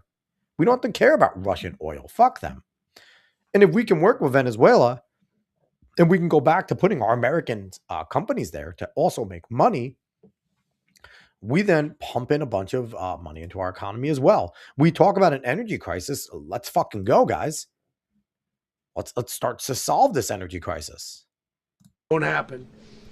So just in concluding, for decades, other administrations have neglected or even contributed to these growing security threats in the Western Hemisphere. Under the Trump administration, we are reasserting American power in a very powerful way in our home region. And our home region is very different than it was just a short while ago. The future will be, and we did this in my first term. We had great dominance in my first term, and we have far greater dominance right now. Everyone's coming back to us. The future will be determined by the ability to... And this is something that a lot of people aren't going to pay attention to this. All they're going to see is Trump's a madman. He took out Maduro. He wants Venezuelan oil. He's a psycho. And they're not seeing that he is, and you can see what he's doing. If it's going to work is the question, right? But the purpose and what he's trying to do is easy to see. Whether it works or not, we'll come to find out, right? But between tariffs and between all the foreign actions that he has done to kind of change the geopolitical landscape of everything. Everything. He has rocked the geopolitical landscape 100%. And he has positioned America to go back to being the unquestioned superpower of the world. Bar none. We still are, but the unquestioned. He is positioning us to go, China's not a thought. Russia, we see, can't keep up. India has a shit ton of people, but they have a long way to go. We are seeing what he's doing foreign, and it will trickle down domestically. We will see the benefits if he's successful. So to see what he's doing is one thing. To see if it's successful is another. I'm not going to say and guarantee that the success is going to be there. But what he is attempting to do is to shore up everything on the outside in terms of trade agreements and where countries are aligning with and who they're aligning with and the type of deals they're working out with others instead of us and all this type of stuff. He's handling that first, because even if he comes in and does a whole bunch of domestic and does some quick fixes here, if the foreign stuff, if the trade agreements, if we question the loyalties of these countries and whether or not they're going to do better deals with our adversaries or hurt us in technology, blah, blah, blah, blah, blah, then all the quick fixes he does internally would easily be undone or could be undermined by external factors. So it's seeing what he's trying to do is there. Whether he's successful is another thing. Protect commerce and territory and resources that are core to national security. These are core to our national security. Just like tariffs are, they've made our country rich, and they've made our national security stronger than ever Don't before. know if the tariffs are working. But these are the iron laws that have always determined global power. And we're going to keep it that way. We will secure our borders. Hopefully. We will stop the terrorists. We will crash the cartels, and we will defend our citizens against all threats, foreign and domestic. Other presidents may have lacked the courage or whatever to defend America. They did. But I will never allow terrorists and criminals to operate with impunity against the United States. This extremely successful operation should serve as warning to anyone who would threaten American sovereignty or endanger American lives. And just say, this is another show of strength that should scare the fuck out of everyone. The Iranian thing is one. This is two. These are two moments where he's gone into countries that they're kind of no-no zones, and he's done it. And we have yet to see the fallout of Venezuela. It's still fresh. It happened this morning. But everyone thought the fallout of Iran was going to be World War III. And what did we see? Condemnation by some countries, but absolutely nothing. Let's keep going. Very importantly, the embargo on all Venezuelan oil remains in full effect. The American Armada remains poised in position, and the United States retains all military options until United States demands have been fully met and fully satisfied. All political and military figures in Venezuela should understand what happened to Maduro can happen to them, and it will happen to them if they aren't just fair, even to their people. And the thing is, with the actions that Trump has taken, these are not empty threats. And that's a major difference too, where a lot of the times you see a ton of empty threats. This is not an empty threat whatsoever. So it's a major difference coming from Trump. Caveat I saying Seahawks won. I saw McCaffrey bobbled the ball, and there was a pick to kind of seal it. Crazy, because Christian McCaffrey is one of the most sure-handed, not just running backs, but players in the game. So craziness. Seahawks locked it up. Good for Sam Darnold, man. Good for Sam Darnold that he's had so much success. Caveat for you, I hope we see Sammy D play the Broncos. Okay, just for you, Rollin, because I don't want to see fucking Drake May and the Patriots. So please don't let them go. Anyway, back to Trump. The dictator and terrorist, Maduro, is finally gone in Venezuela. People are free. They're free again. It's been a long time for them, but they're free. America is a safer nation this morning. It's a prouder nation this morning because it didn't allow Yes, it is. this horrible person and this country that was doing very bad things to us. It didn't allow it to happen. And the Western Hemisphere is right now a much safer place to be. So I want to thank everybody for being here. I want to thank... Now, I'm curious if the Iranians who are rising up against Ayatollah Khomeini, if they have access, because I saw that they potentially were cutting their internet. If they have access to internet and seeing what was just on Maduro's, it's going to give them more courage to go after Khomeini and really try to push. Who knows? Caveat I saying I want Broncos or Bears. I don't want Caleb Williams. He paints his nails. He can be successful, but he can't fucking paint his nails. No, fuck that. Caveat saying a good friend of mine is a Bears fan. You know, also too, because fuck the Bears. Because why does every other shit team, historically bad team, get their moment, right? Besides the Jets. No, screw the Bears. Nachi saying, I could tell Alex is stoked for Bad Bunny halftime. Listen, with the way things are going, Trump may force Roger Goodell to not let him come. They might Trump may at last second just deport Bad Bunny for shits and giggles. Because fuck that guy. Even though actually I don't care about Bad Bunny. I don't think he's a great artist, to be quite honest. I think he's a very average kind of reggaeton rapper. He's not great. In the lineage of the best ever, he's nowhere near. He's kind of like the Drake of reggaeton, where he sells a lot, but yeah.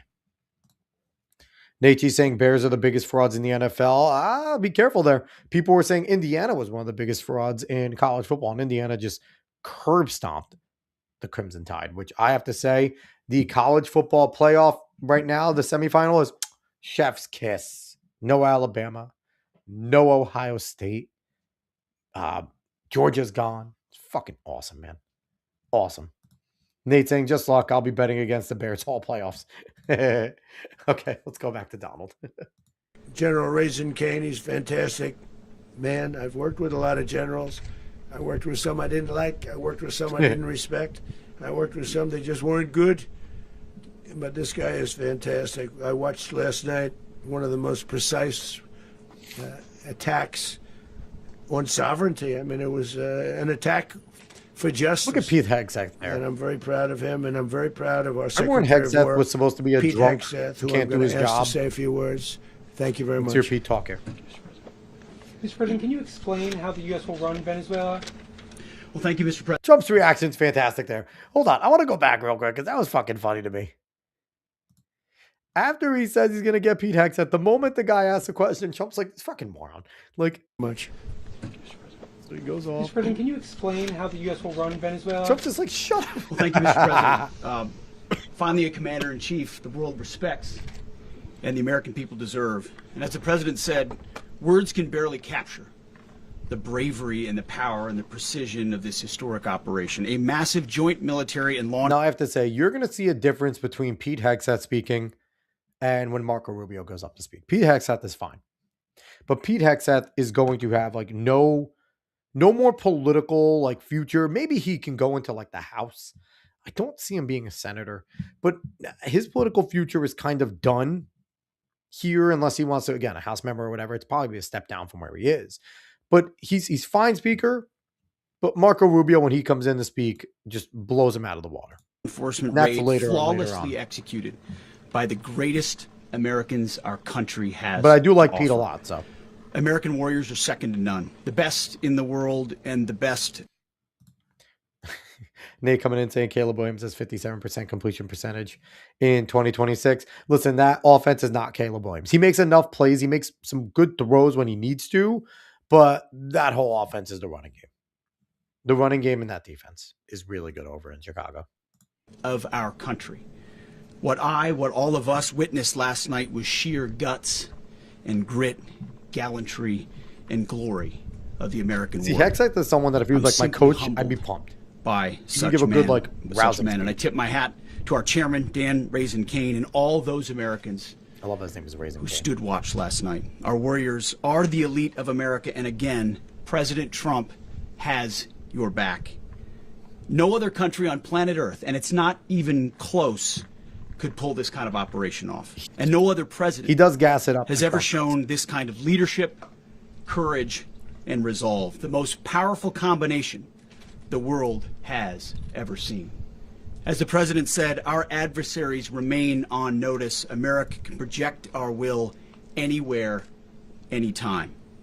The coordination, the stealth, the lethality, the precision, the very long arm of American justice, all on full display in the middle of the night.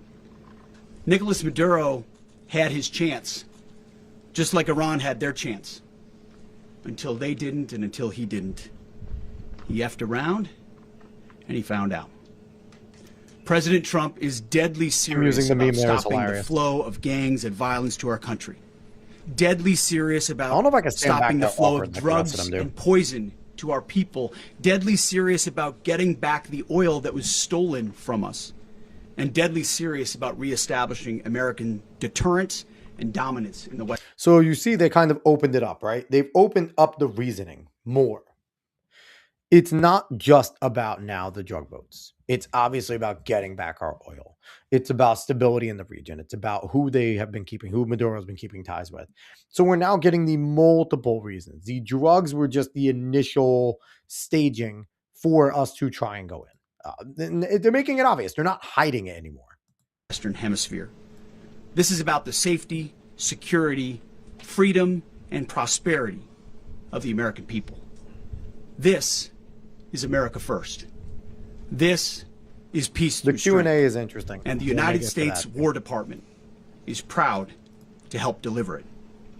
Welcome to 2026. And under President Trump, Happy New Year, motherfucker. America is back.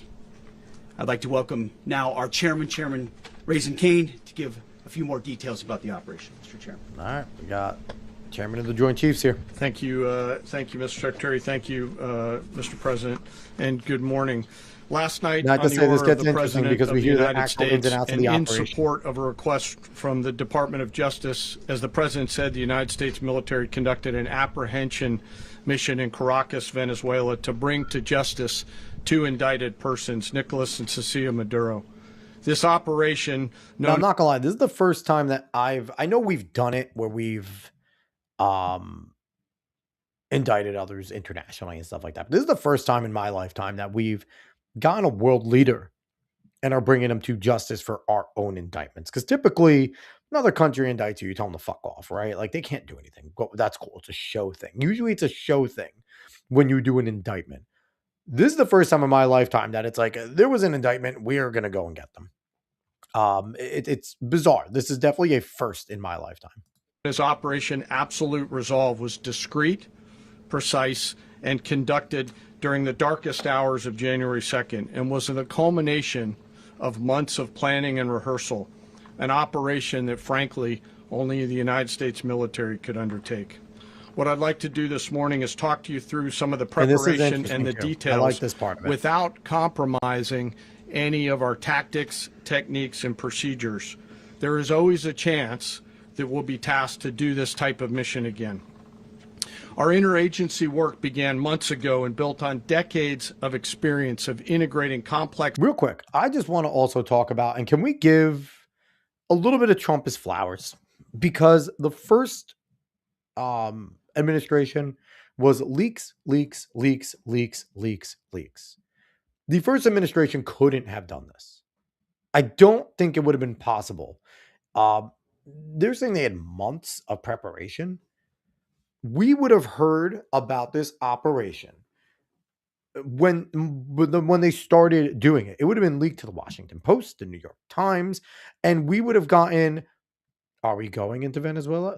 We have information that we're going to do X, Y, and Z. They're going to go after him. We would have had all of it. They cannot keep their mouth shut. And even if they wanted to, they wouldn't, because they hate Trump.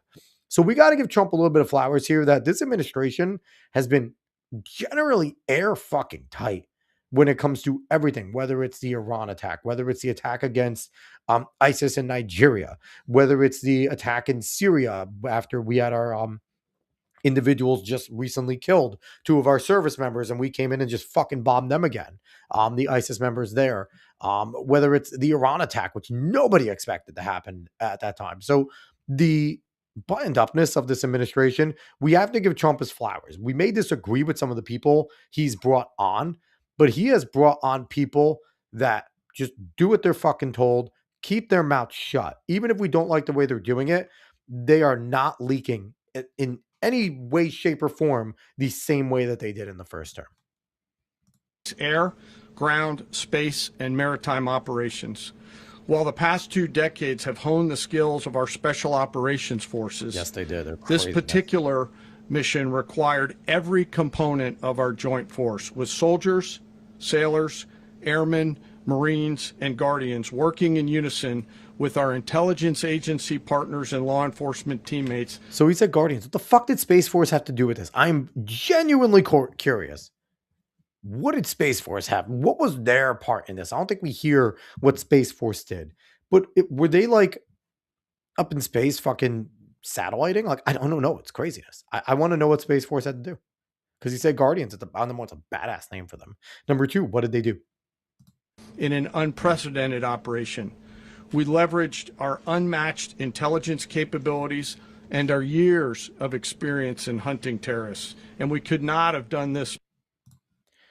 Nate G saying Syria is no bueno. We literally installed Al Qaeda when Assad was less evil, as usual in the Middle East. Listen, the Middle East is a clusterfuck. No, regardless of who you install, somebody else is going to rise. So, Middle East is a different situation, and that's kind of a Rubik's cube with more than just the like typical 6 sides. There's like 60,000 sides. Every time you twist one, all of it gets fucked up again. So, the Middle East is a whole different everything. Caveat High saying satellite imaging, possibly. They possibly could have been providing very detailed satellite imaging. They're probably working on that type of stuff, but I'm very like, I don't think it goes into exactly what the Guardians are doing, but I think it'll be cool to eventually dive into more of what they do. Mission without the incredible work by various intelligence agencies, including the CIA, NSA, and NGA. We watched, we waited, we prepared, we remained patient and professional. This mission was meticulously planned, drawing lessons from decades of missions over the last many years.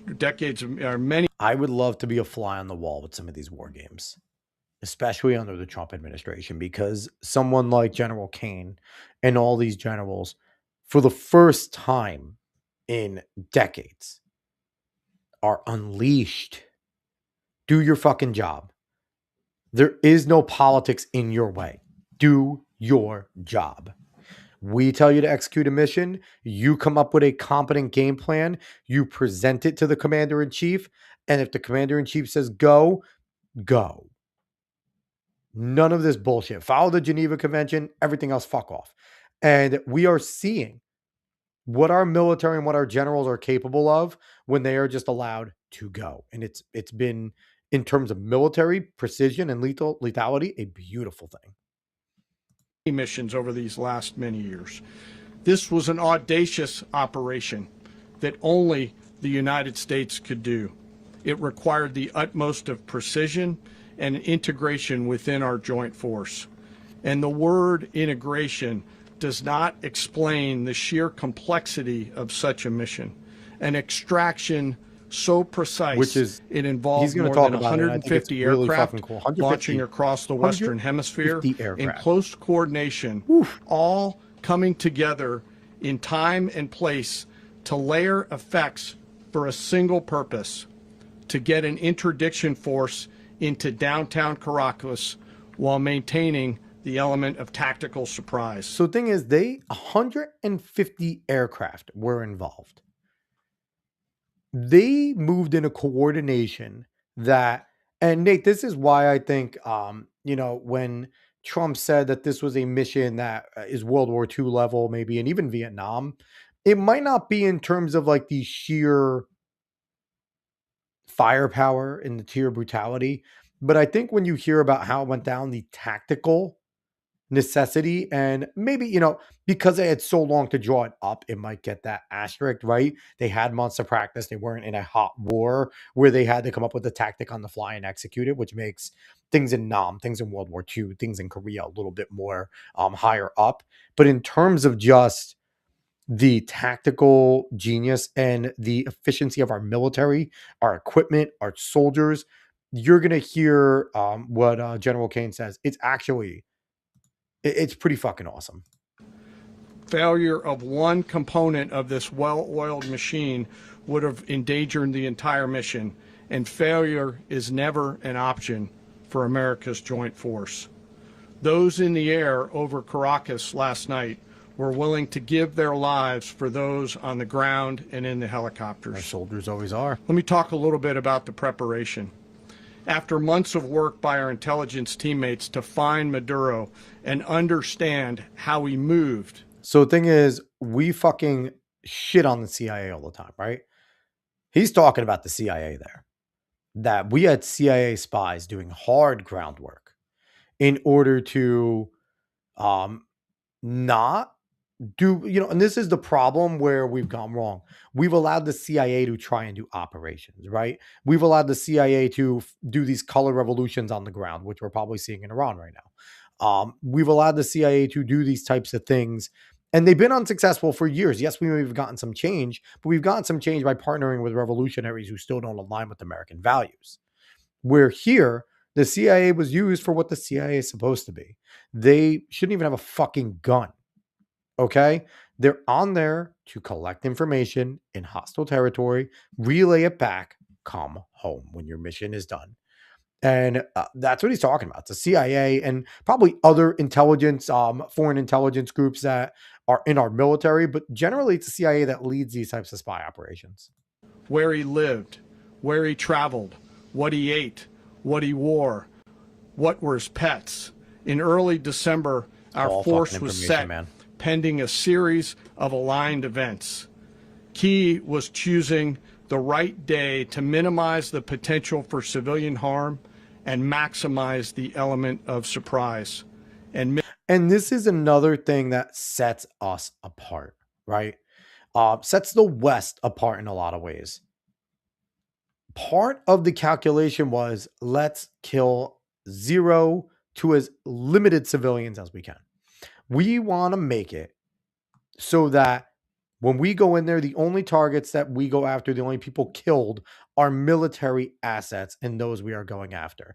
We are taking into consideration the innocent people, where the terrorists, your Venezuelans, your Middle Easterners, your Russians, probably the fucking Chinese, do not give a single fuck, right?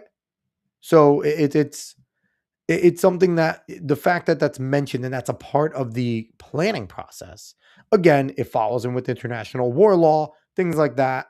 Fine. But people don't give a fuck about international law, okay? Including the United States.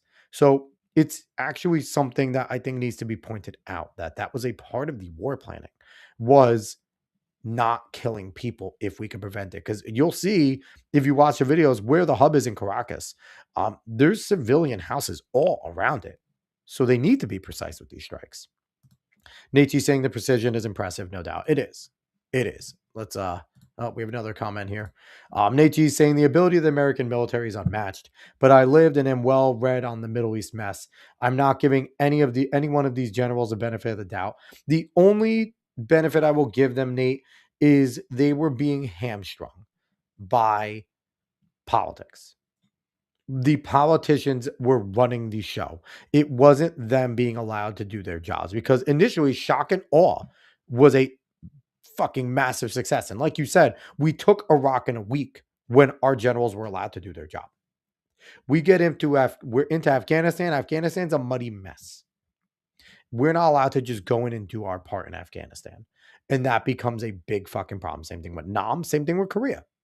So when the generals can do their job, in my belief, actually, because maybe, and Roland, you might be able to speak to this more being a former service member, but when the generals are just allowed to do their job, things go better. When the politicians get involved, when the media gets involved, then they have to be more careful. And we saw that in Nam with a fucking video camera, newspaper traveling around. These soldiers couldn't do their part.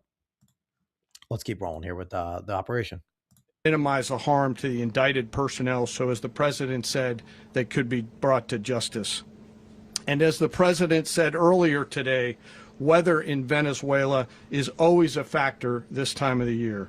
And this is something I didn't know about, that weather is as big of a factor during this time. I can imagine we're in our hemisphere down there. I don't know if it's cold. It's somewhere over in China, so I'd imagine it's cold, but I don't know what the weather like is Venezuela right now. Over the weeks through Christmas and New Year's, the men and women of the United States military sat ready, patiently waiting. And also I want to say God bless them for being away from their families for Christmas and New Year's to wait in the water in an aircraft carrier. That fucking sucks, man. I know it's a life of a service member, and I know they take this oath. They understand that this can happen, and this is what they do, right? But to not even be on American soil and not even be like at a friendly air base, a friendly base around the world, to have to be sitting in the middle of a fucking ocean on an aircraft carrier while Christmas is going on, while the New Year is coming in, that sucks. That sucks. I feel for the service members for that. For the right triggers to be met and the president to order us into action. Last night, the weather broke just enough, clearing a path that only the most skilled aviators in the world could maneuver through. Ocean, mountain, low cloud ceilings. But when tasked with a mission, this organization does not quit. Love that. At 10:46 p.m. Eastern time last night, the president ordered the United States military to move forward with this mission. He said to us, and we appreciate it, Mr. President, good luck and Godspeed. And those words were transmitted to the entire joint force. I could not imagine being the president and at 10:46 at night, which was only a little bit before, about a half an hour ago from where we are now, he says, go. You don't sleep a wink at that point. You are sitting there with your whole cabinet. I'd imagine Rubio, Hegseth, they're all exhausted. Stephen Miller, because I imagine they're all sitting there and are just in the, in the war room, just watching, and just, oh my God, trying to figure out, did we make the right decision? Is the weather truly going to participate? Are our boys and girls going to be safe over there? Are we going to get Maduro? Is he going to get killed? Are we going to capture him? The result is always unknown. But to give that order, I can't imagine the weight. And it doesn't matter who it is, right? The weight on your shoulders when that order is given probably just starts to fucking slam you into the floor. I couldn't imagine that. Rollins saying, when the guys that are good at their job are allowed to do their job, there are quite a few incompetent people in all levels of military. He says Tim Waltz was a sergeant major, dropped to a first sergeant. Tim Waltz, fucking embarrassment. Let's keep rolling here. Over the course of the night, aircraft began launching from 20 different bases on land and sea across the Western Hemisphere. In total, more than 150 aircraft, bombers, fighters, intelligence, reconnaissance, surveillance, rotary wing were in the air last night. Thousands and thousands of hours of experience were airborne. Our youngest crew member was 20, and our oldest crew member was 49. And there's simply no match for American military might. Difference there, though. As the night began, the helicopters took off with the extraction force, which included law enforcement officers, and began their flight into Venezuela at 100 feet above the water. Now, guys, just realize 100 feet is not high. 100 feet above the water is not high. Just to put it into perspective, a football field is, 100 yards? 120 if you count the end zones. Each yard's 3 feet. So you take a third of a football field. That's how high the planes, the helicopters are flying. That is not tall at all. That is real close to the ground. Approach Venezuelan shores, the United States began layering different effects provided by Spacecom, Cybercom, and other members of the interagency. There you go, Spacecom. That's part of their involvement, layering these effects. So that is pretty cool. That's where they come in. I didn't hear that part. To create a pathway. Overhead, those forces were protected by aircraft from the United States Marines, the United States Navy, the United States Air Force, and the Air National Guard. The force included F-22s, F-35s, all the fucking F-18s, EA-18s, E-2s, B-1 bombers, and other support aircraft, as well as numerous remotely piloted drones. As the force began to approach Caracas, the Joint Air Component began dismantling and disabling the air defense systems in Venezuela. AKA, we bombed the fuck out of them before the helicopters could get there. And again, the precision is necessary, right? Because if they miss any of these air defense systems, if their information, if their intelligence is off one iota and they leave something there, man, it could decimate a whole mission. But it's crazy. Caveat tie saying 800 feet is usually minimum parachute height. Yes. So that's just imagining just how close to the ground they were. 100 fucking feet, man. That's not tall at all. Employing weapons to ensure the safe passage of the helicopters into the target area. The goal of our air component is, was, and always will be to protect the helicopters and the ground force and get them to the target and get them home. As the force crossed the last point of high terrain where they'd been hiding in the clutter, we assessed that we had maintained totally the element of surprise. And that is crazy because, like Trump said, they were ready for them. They obviously, the Venezuelans knew that they could be attacked at any single night with the aircraft carriers sitting right outside of their waters. And for the element of surprise to be there with them being ready, again, they traveled so low as to not be detected, traveling through areas that are hard to detect, and then they do their fucking jobs, man. As the helicopter force ingressed towards the objective at low level, we arrived at Maduro's compound at 1:01 a.m. Eastern Standard Time, or 2:01 a.m. Caracas local time. So, okay, just remember that number. 1:00 a.m. is when, 1:01 a.m. is when this started. So 1:00 is when this started. And the apprehension force descended into Maduro's compound and moved with speed, precision, and discipline towards their objective, and isolated the area to ensure the safety and security of the ground force while apprehending the indicted persons. Now remember, they dropped into a compound. There was security there, guys. There was a lot of security. Maduro does not live somewhere that does not have security. So you got to think that there were shots being fired, and these were precision individuals that were in there, deadly, lethal individuals doing the job of killing anybody in their way to get the law enforcement there to arrest Maduro. Like, this is movie level shit, guys. This is movie level shit where they're flying low. They basically either land or drop a fucking ladder. People get down. The forces get on the ground. They have a set number. They go through. They start going through people that are there to protect Maduro. And inside, Maduro's fucking panicking. And it's, like I said, this is movie level operation, special forces to the max. Again, the movie about this will be incredible. On arrival into the target area, the helicopters came under fire, and they replied with that fire with overwhelming force in self-defense.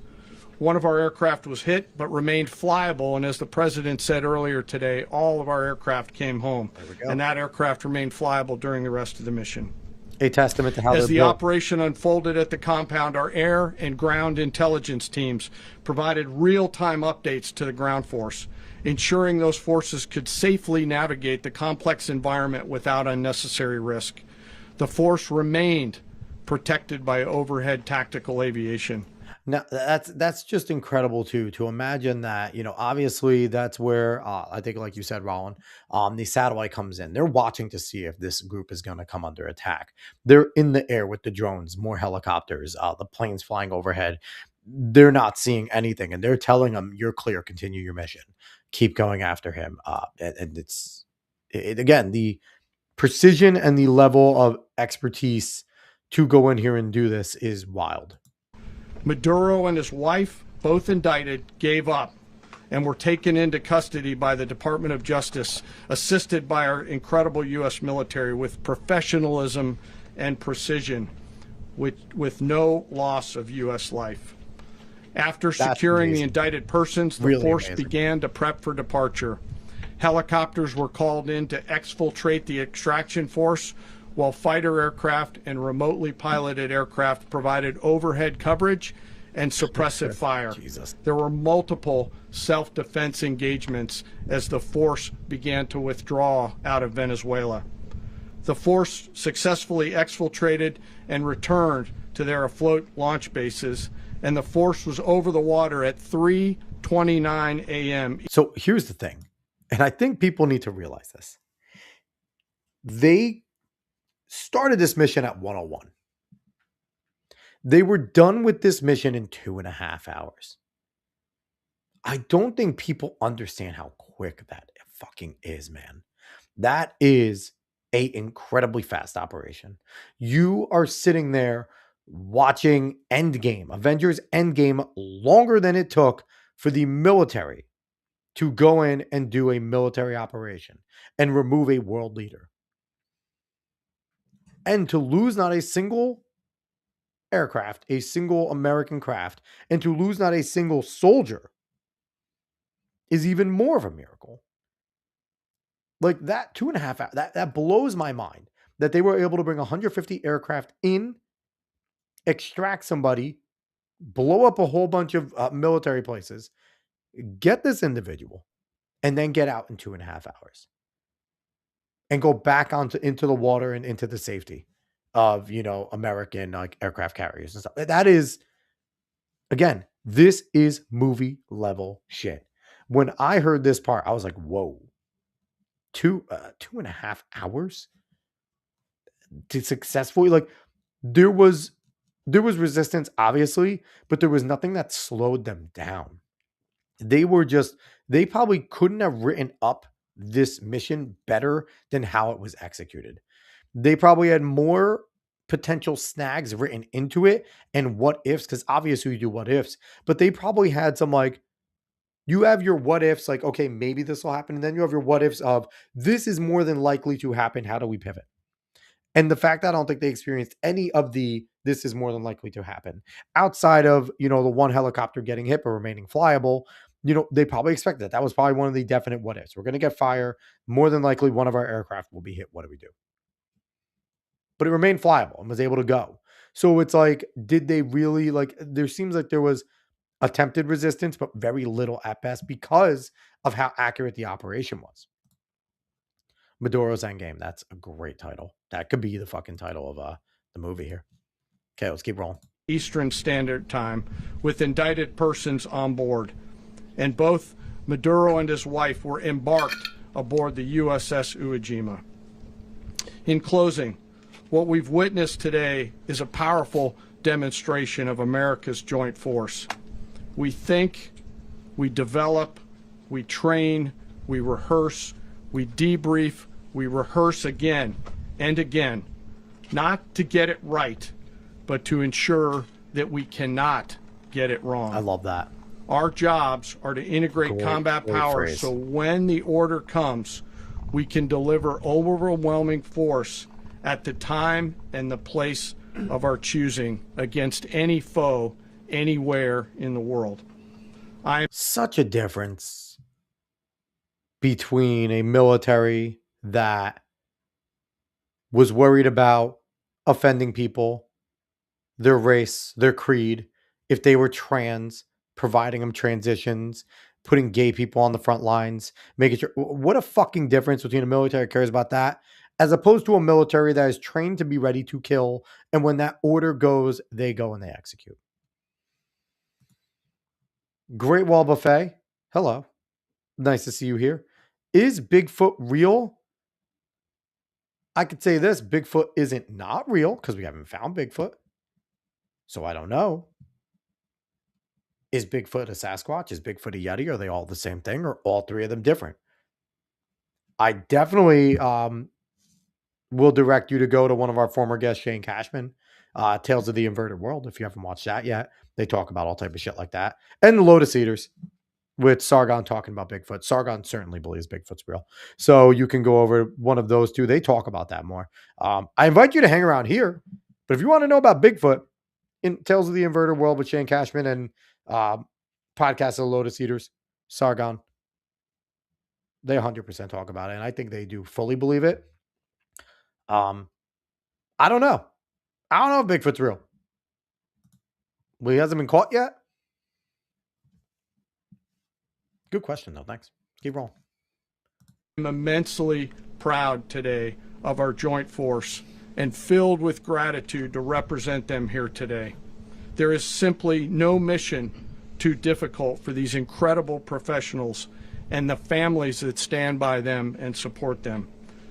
As we stand here this morning, our forces remain in the region at a high state of readiness, prepared to project power, defend themselves, AKA if Venezuela and our interests in the region. This operation is a testament to the dedication and unwavering commitment to justice and our resolve to hold accountable those who threaten peace and stability. In closing, I want to express my heartfelt gratitude to the brave men and women who executed this mission. Their courage and tireless commitment to our nation are what makes us strong. Agreed. Thank you, Mr. Secretary, and thank you, Mr. President. Thank you very much. So real quick, I'm going to take the pause as we approach 2 hours here. We still got a little bit more to go in this video. We still got like a little over 24 minutes left. I plan on watching the whole thing, so we're going to get closer to 3 hours tonight. Everybody get comfortable. I appreciate everyone over here that's watching, wherever you're watching from. Anybody new, Bigfoot hanging out, fucking Raccoon was hanging out here. Nate's here. Rollins here. So caveat to saying no, Bigfoot, it's not real. Don't listen. It's like saying Santa's not real. Okay. Don't say that. And also saying if you can't handle being called the wrong pronouns, how you be able to handle war. Agreed, which is why I'm happy that they're not in the military. And if they are, they're at least being fucking trained to be war ready and getting told to shut the fuck up and do your job. So let's keep rolling here. Well, I don't have much to add to what you've heard now, other than the following points. Hilarious. Marco says he doesn't have much, and then he just fucking goes off. Nicholas Maduro was indicted in 2020 in the United States. He is not the legitimate president of Venezuela. That's not just us saying it. The first Trump administration. Real quick, I know people go after Rubio in terms of saying that he is all about taking over South America and all that, but his ability to be fully bilingual, and he's Cuban. His parents are immigrants.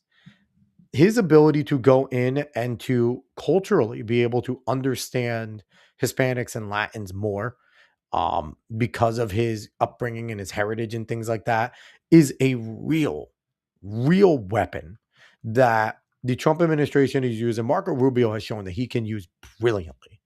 And it's again, Marco has been surprising in terms of how great of a Secretary of State he has been. He is one of the best Secretary of States in the history of the country, and I don't think it's close. His ability to handle foreign issues has been amazing, from South America to getting a lot of these countries to take the people that we are kicking out and deporting. He was integral in terms of getting a lot of those deals in place. In terms of talking to those countries, because Trump's not bilingual, he is a great ambassador there, but also in going over to the Middle East. I know Steve Witkoff has been big there. Jared Kushner does his job there, but Marco Rubio is massive over there. So he runs that apparatus, even though Jared's there as a special person to the president. Witkoff is also there under the president, but Rubio runs that foreign affairs shit. So hats off to Rubio. So let's keep rolling here. The Biden administration, the second Trump administration, none of those three recognized him. He's not recognized by the European Union and multiple countries around the world. He is a fugitive of American justice with a $50 million reward, which I guess we saved $50 million. And We should make sure. yeah, exactly. But Don't let anybody claim it. He deserves it, but us. but I want to be clear about one thing. I would love if he were to announce like, hey, that 50 million that's going to go in, we're going to put that against we're just going to put it right away against the the debt. It's not going to do a dent, but still, hey, let's just put that all towards the debt. They're not going to do that, but still, we agree. Nicolas Maduro had multiple opportunities to avoid this. Which is true. He's provided multiple very, very, very generous offers and chose instead to act like a wild man, chose instead to play around. Fucking wild man. And the result is what we saw tonight.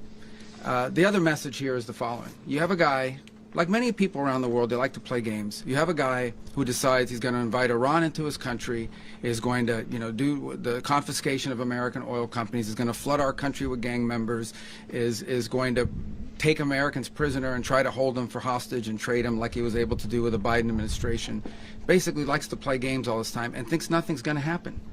And I hope what people now understand is that we have a president. The 47th president of the United States is not a game player. When he tells you that he's going to do something, when tells you he's going to... Rubio understands Donald Trump, I think, about as well as anybody else. And he understands, again, I think he's a suave and good politician. He knows what he's doing in terms of him being the mouthpiece and the chief extension foreign of the president. He carries the powers of the president when he goes around. But he knows how to gas Donald Trump up. And he's very good at it. And you'll hear he just fucking glazes the shit out of him. Address a problem, he means it. He actions it. I can tell you, I've watched this process now for 14, 15 years, been around it. Everybody talks. I'm going to do this. I'm going to do that. When I get there, we're going to do this. We're going to take... This is a president of action. Like, I don't understand yet how they haven't figured this out. And Rubio says that, and he was one of them, right? As a House member, as a senator, he was one of those individuals that I'm going to do things, and then they get there and they don't do shit. So he's seeing that things can be done if you just want to fucking do it. Just go do things. And now, if you don't know, now you know.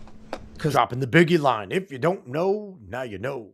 This is the way it's going to play out. And I think people need to understand that this is not a president that just talks and does letters and press conferences. And, if he says he's serious about something, he means it. And this is something that was a direct threat to the national interest of the United States and the president. And the thing is with this too, and I think Rubio is also giving a hint to a lot of the individuals he works with overseas and a lot of his counterparts, is that when he walks into a negotiation area and he goes, listen, President Trump told me he was serious about X, Y, and Z that has to do with you. Have you seen what happened in Iran? Have you seen Venezuela? Have you taken note of any of this? He's not fucking around.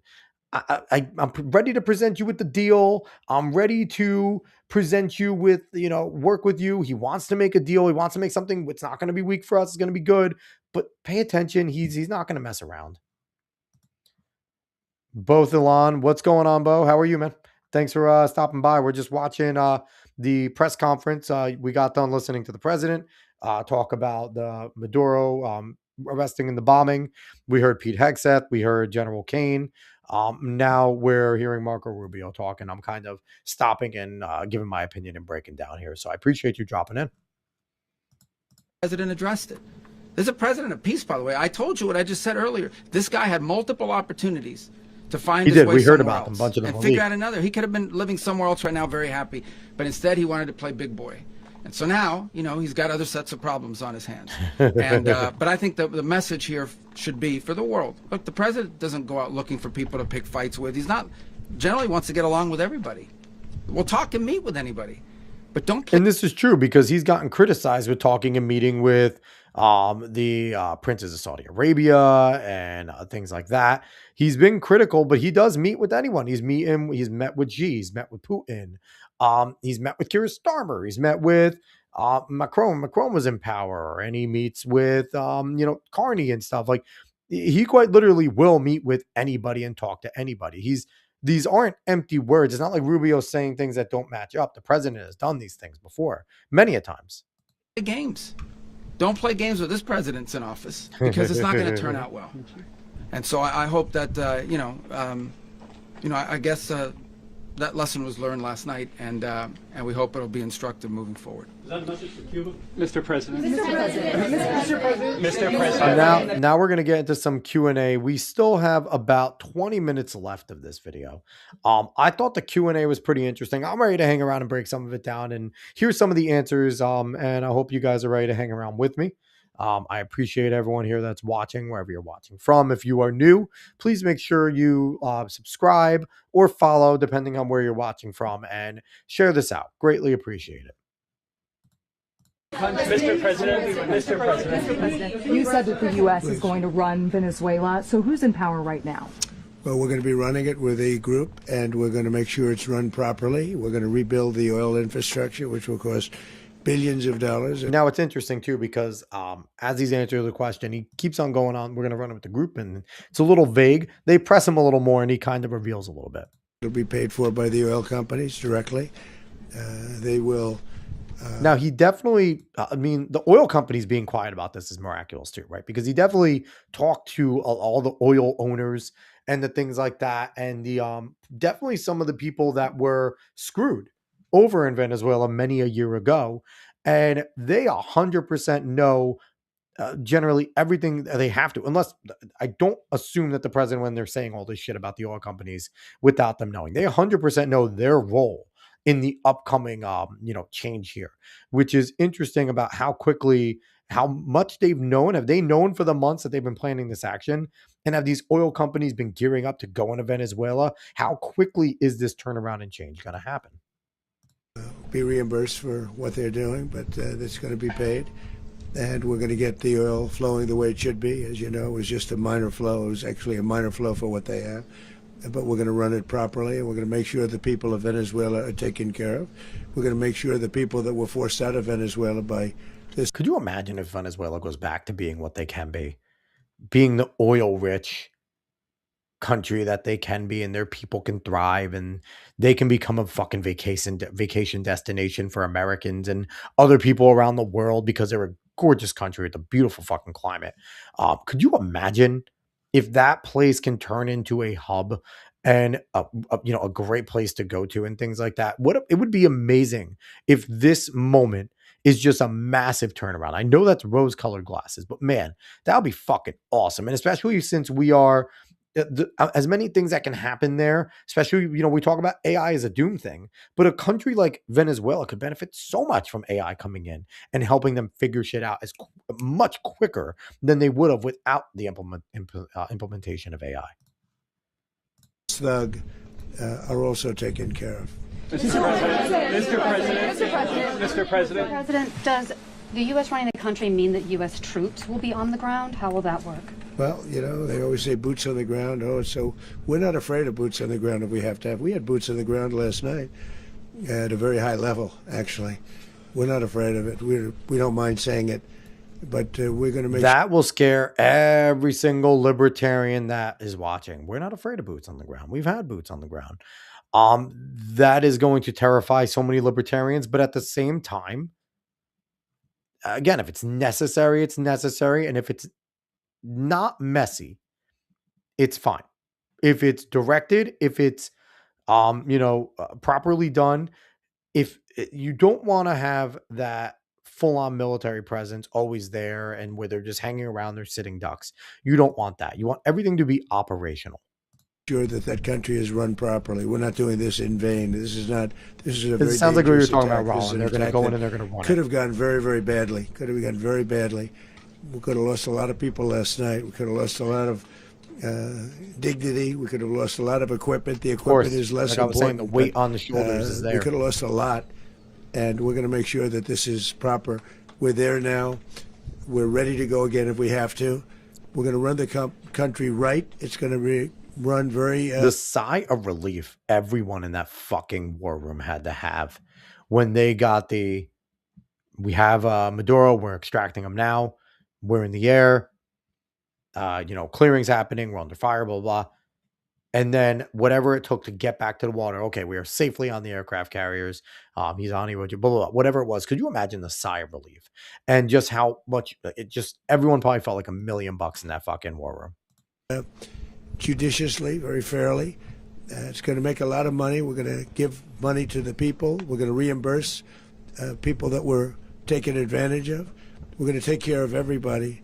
It's very important. We couldn't let them get away with it. They stole our oil. We built that whole industry there, and they just took it over like we were nothing. And we had a president that decided not to do anything about it.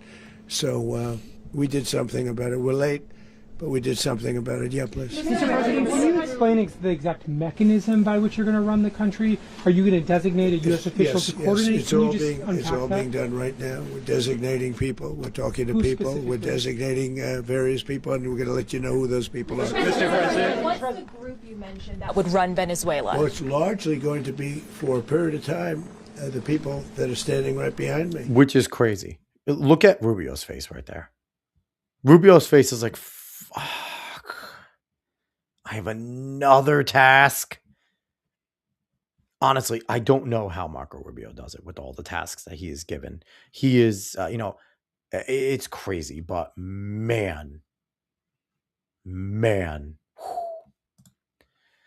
Caveat Ty saying Cuba is protesting in solidarity with Maduro. Yeah, sure. The people are willing. People are willing protesting. I mean, listen, Venezuelans are happy. Cuba can give a fuck. Venezuelans are happy.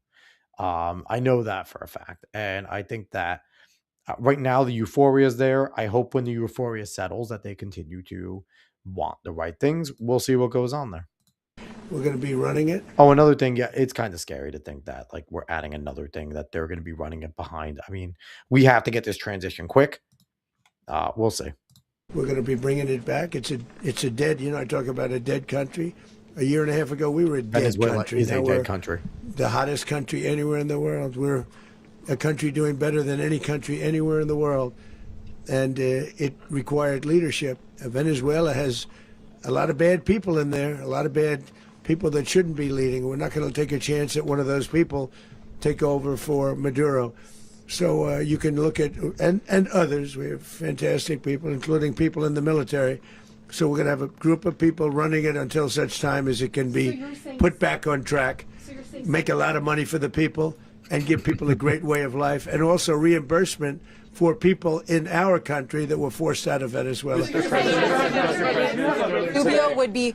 You said earlier today that you weren't going to back Machado to come back and be the opposition leader in your Fox and Friends interview. And then you also mentioned the vice president of Venezuela. Are you going to work with the vice president of Venezuela, or how do you foresee the relationship going? I understand she was just sworn in.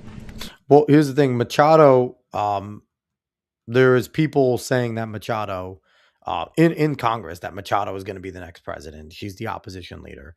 I think we always need to pump the brakes, right? Machado just won the Nobel Peace Prize.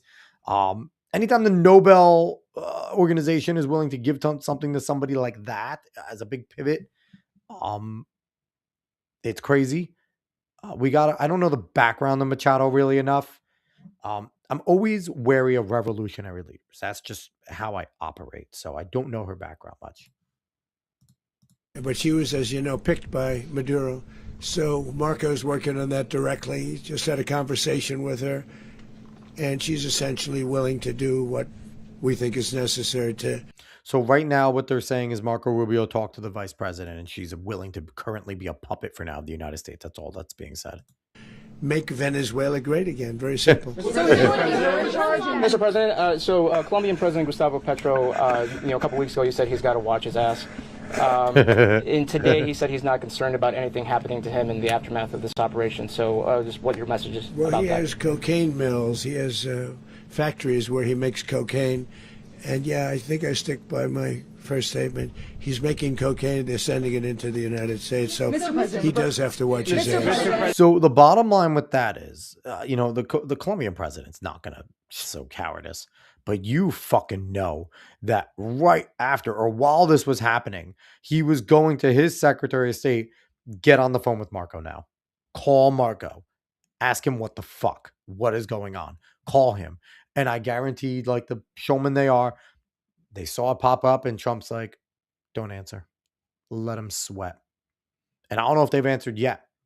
But you know for a fact, Gustavo Petro is going to be calling and going, okay, what do I need to do?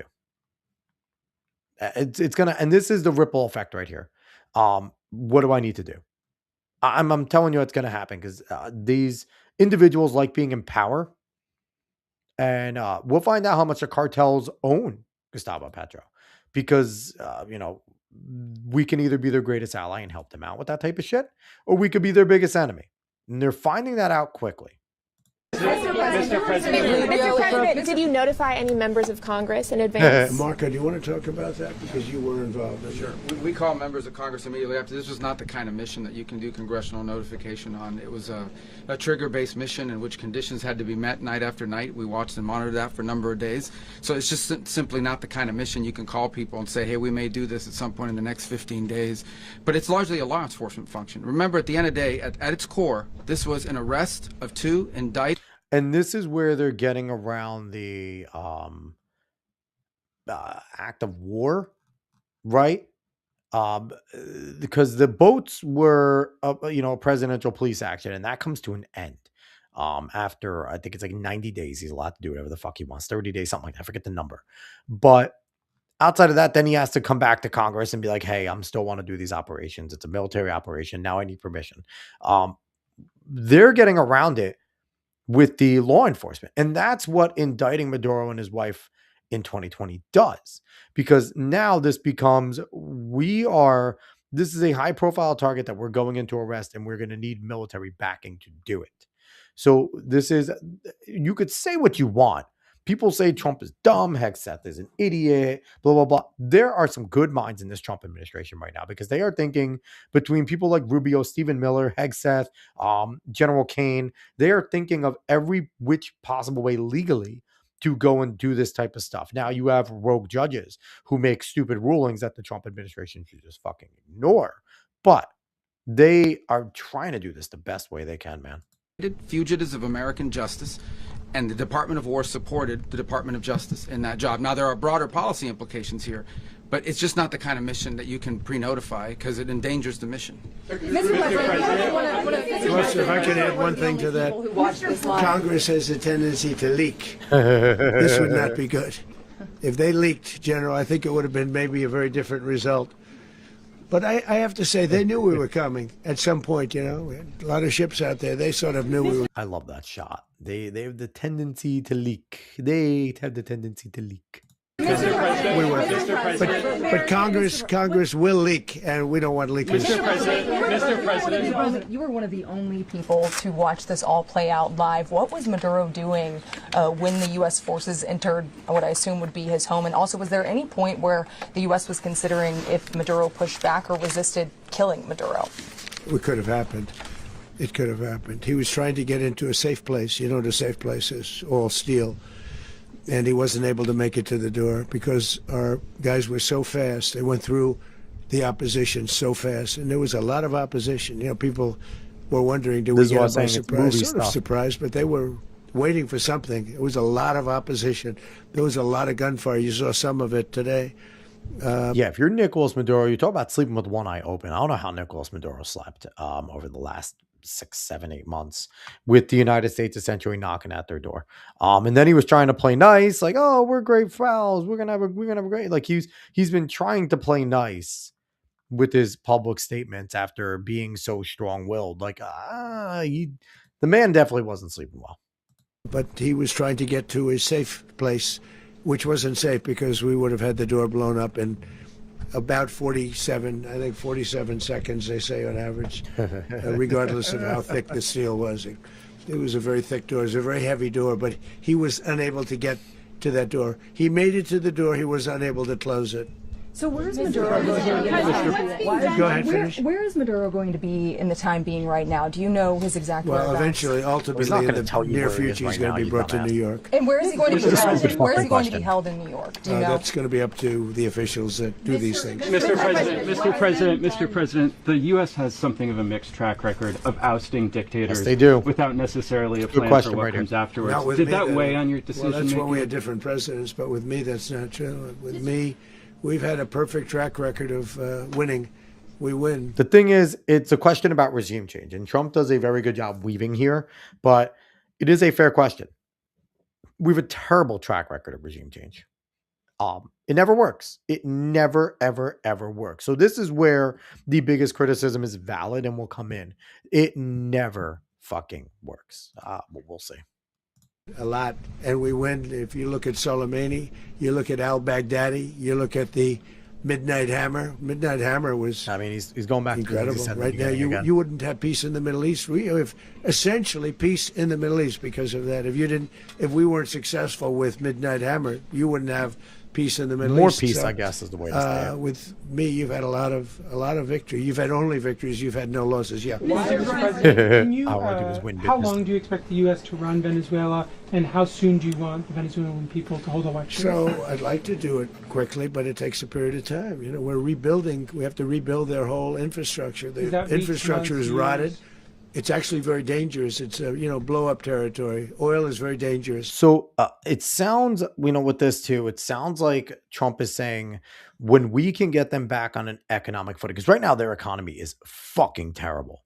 Like, we think our economy is bad. They are one of the worst economies in the world right now.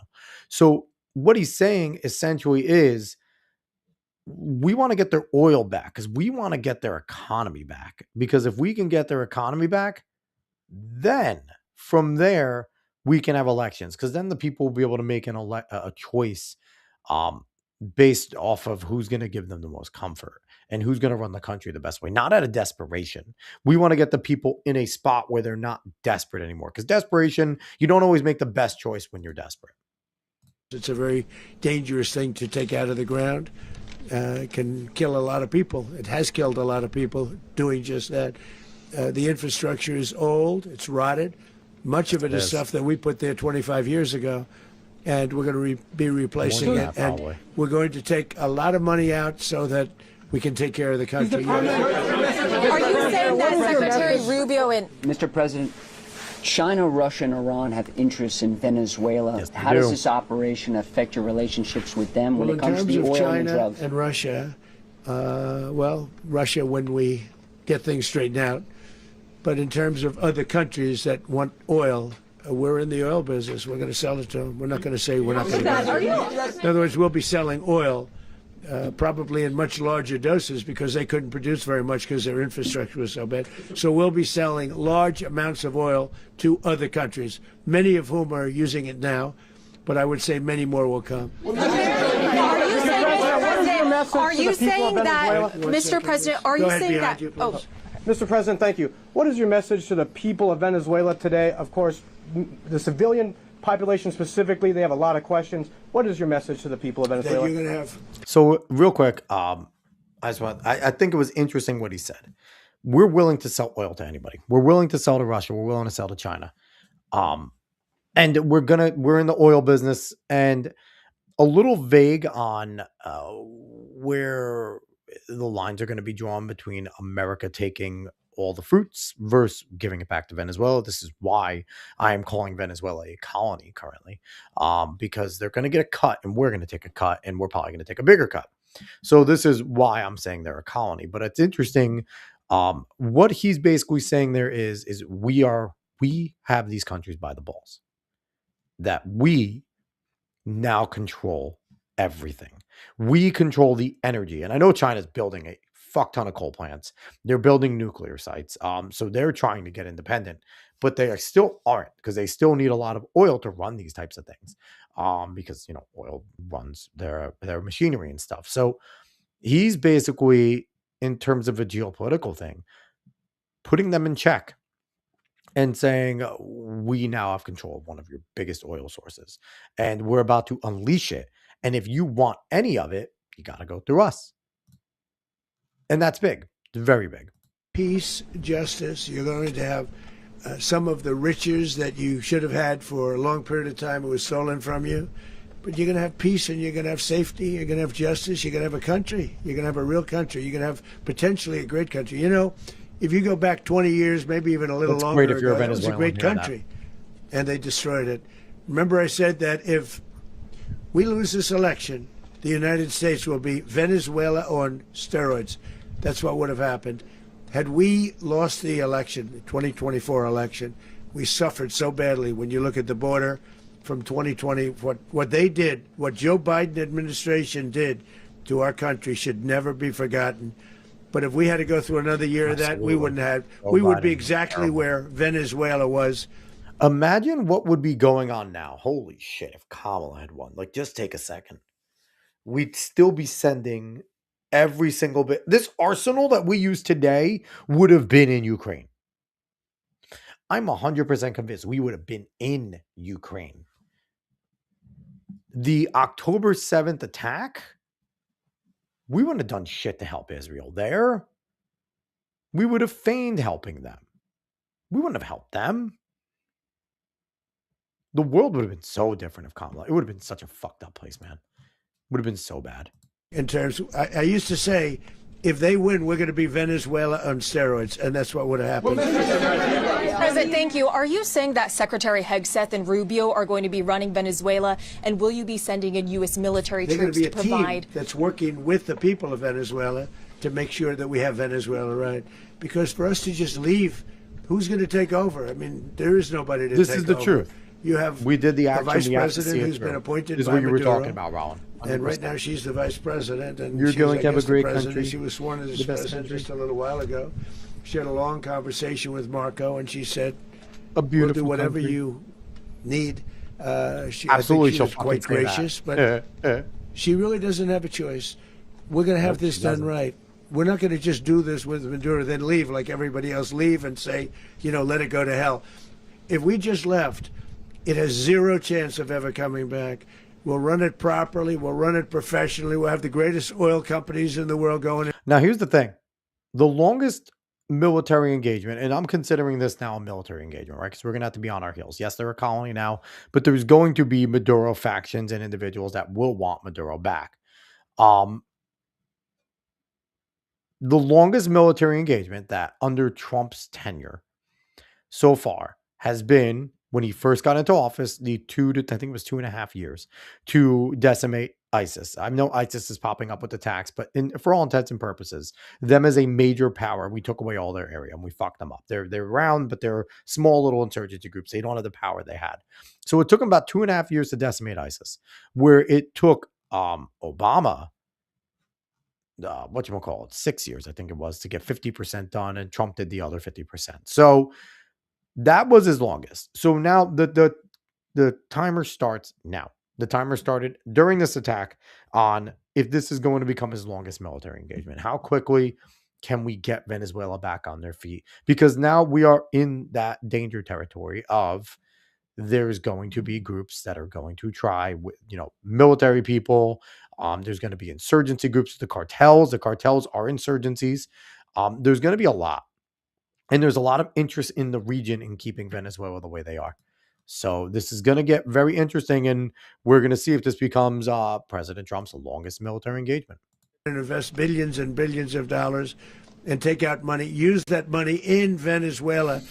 And the biggest beneficiary are going to be the people of Venezuela. And also, hopefully. I can't stress this strongly enough. The people that got thrown out of Venezuela that are now in the United States, and frankly, some want to stay, and some probably want to go back. Yeah. So, Mr. President, what is being done to protect Americans in the country, and were any of the detained Americans? Well, right now they're very protected because nobody's going to mess with us. They're very protected. The people of, and we let them know that you better not touch one of them. Are you concerned that bad elements of the Maduro regime will remain in place? Well, we know who they are. We're on them, and they're acting much differently now than they would have acted 2 days ago. And what can you say about the thing is, it's crazy to hear this, right? Because all of my life, I've heard presidents in their tough talk times. I've heard senators and Congress people and their tough talk times. But it's like, this is the first president that, when he says this shit, there's a chance he's going to do it. There's a chance he absolutely fucking means it. And it's wild, right? Because when he's saying, we know who they are and they're acting differently, he's not lying. He's not lying in that sense. I can't see him lying about that because they know he'll fucking take them out too. There's the legendary story about when he was meeting with some of the, I think it was the Taliban, or it was one of the terrorist leaders. They met with them. And all he did was, I think they had the meeting, and at the end of the meeting or something, all he did was take a photograph and slide it across the desk and then got up and walked away. And the photograph was a picture, a satellite picture of the individual's home. And that's it. And that was the fucking threat. which is wild because now you don't know if he's going to do it. Smoking Jet, what's up, brother? USA, USA, USA. Fuck yeah. Okay, let's keep rolling. Mr. President, why is running a country in South America America first? Well, I think it is because we want to surround ourselves with good neighbors. We want to surround ourselves with stability. We want to surround ourselves with energy. We have tremendous energy in that country. It's very important that we protect it. We need that for ourselves. We need that for the world. And we want to make sure we can protect it. Yes, sir. Please, go ahead. Yeah, is there a message here for Cuba and Diaz-Canel? Well, Cuba is an interesting case. Cuba is, not doing very well right now. That system has not been a very good one for Cuba. The people there have suffered for many. Which is crazy because for 4 years, Biden opened up travel, opened up relations with Cuba. And what did he do? He didn't help them. He only made it worse. And then Trump rightfully said, fuck you, and closed it back up again. Many years.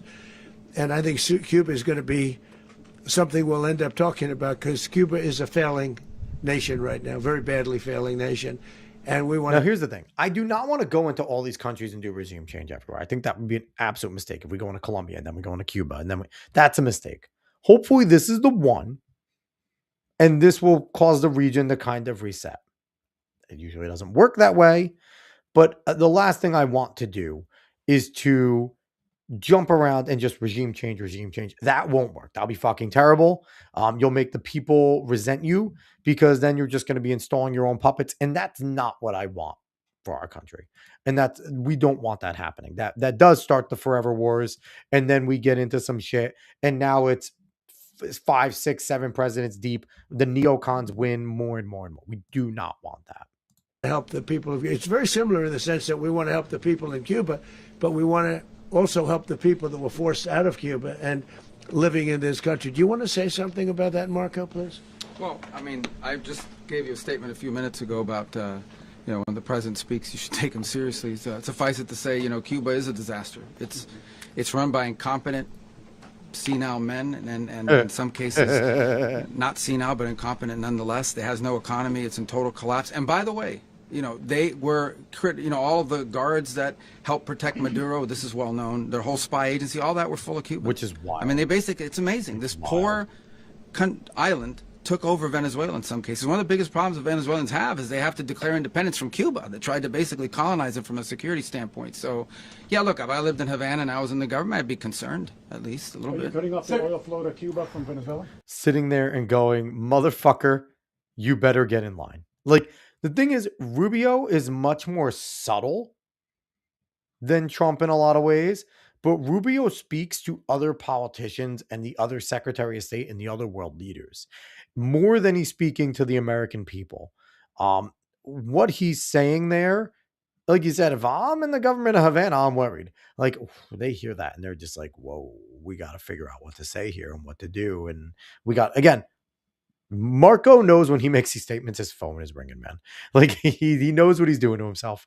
And again, his Colombian counterpart probably has called him multiple times. His Cuban counterpart has probably gotten on the phone and tried to call multiple times. He knows what he's doing here. Well, the president already announced a week ago that anything that's sanctioned, it's sanctioned oil, it's not going to be allowed to get there. Again, so that's an The answer is yes.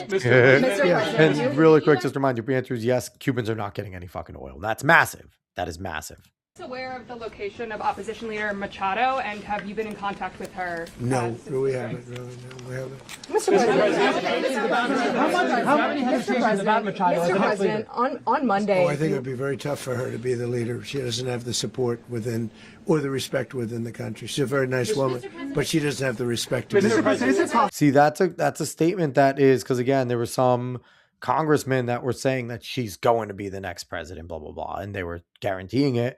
What does President Trump know from talking to those who are still in government and military people about Machado that is making him say, like, he said, she's very nice, but she doesn't have the respect. She doesn't have they're not going to put someone in there that they don't think is going to do the job. And that makes me kind of pause on who Machado is.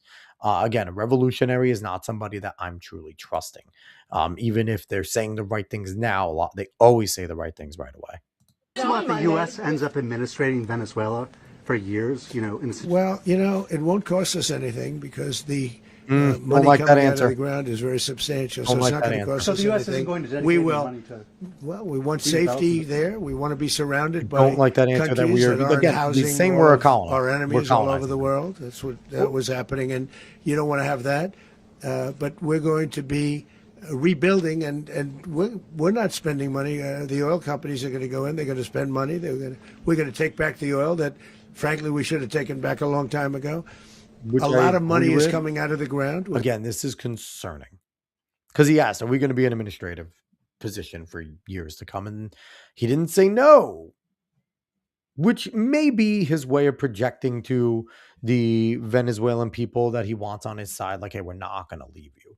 When we help you, we're going to help you guys out. We're going to help keep you there and in power. And okay, maybe. But man, that to me, it just sounds like we're colonizing. Like, are we going to administratively run them? Yeah, well, we're not, it won't cost us anything. Like, yeah, because we're going to treat them like a fucking colony. That's why. We're going to get reimbursed for all of that. We're going to get reimbursed for everything that we spend. So it's going to be a very important. This is a very big evening that took place last night. We have to be surrounded by safe, secure countries, and we also have to have energy. I agree with that. Very important. Agree with all that. We have to have energy that's real energy, not where they're getting 4% and 5% of the energy out of the ground. You take a look. It was such a disaster. So what's going to happen with Venezuela, I think, over the next period of a year is going to be a great thing. And the people of Venezuela will be the biggest beneficiaries. Mr. President, U.S. military. Mr. President, thank you. What did you last speak to Maduro about when you spoke? Real quick, total difference in the terms of the control that he has with the press pool and how the press pool are all in fucking line right now. No more is that douchebag from CNN trying to get his fucking 15 minutes like he has. Like this is the most in control of a press pool I've ever seen Trump, where no one is continuing to try and yell over. No one is, they're trying to get their second questions. That's what they do. But the moment he calls on someone, they all shut the fuck up and you're hearing like, thank you. And stuff like different press pool. And is the well, I don't want to get into the conversations, but I did have conversations with him, and I said, you got to surrender. And so he spoke to Maduro. I actually thought he was pretty close to doing so, but now he wished he did, yeah. Mr. President, can you explain, you said that Maduro is responsible for drug trafficking. You recently pardoned the former president of Honduras who was convicted of many drug trafficking. Can you explain how these two situations are different? And would you ever pardon Maduro? I endorsed, as you know, the winning president, the man who won in Honduras. I endorsed the man who won in Chile. I endorsed the man who won in Argentina. And we are doing very well with that whole group. What the man that I pardoned was, if you could equate it to us, he was treated like the Biden administration treated a man named Trump. That didn't work out too well for them. This was a man who was persecuted very unfairly. He was the head of the country. He was persecuted very unfairly. And there are a number of them. And we felt that it was a very unfair situation that happened to him. He's also a party member of the man who won. Jim Acosta. So obviously the people liked what I did. And one of the reasons that was done is because of the fact that the party in power felt very strongly that that man was treated very badly. I studied it very quickly, and then I studied it in great detail. I went to a lot of the people standing behind me, and they felt that that man was persecuted and treated very badly. That's why I gave him a pardon. So while I don't like that answer, I don't think he can give the real answer, which is what I gave when that happened. And that is, he helped us learn shit about Maduro.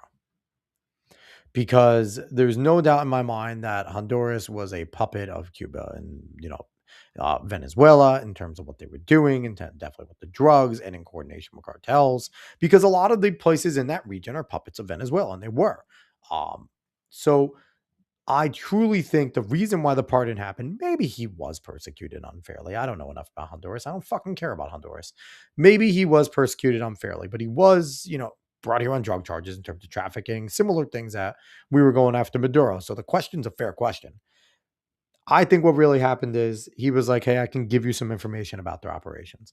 And I think we're going to find out later the information he was able to give about Maduro's operations in order to get some freedom. That's exactly what I think 100%.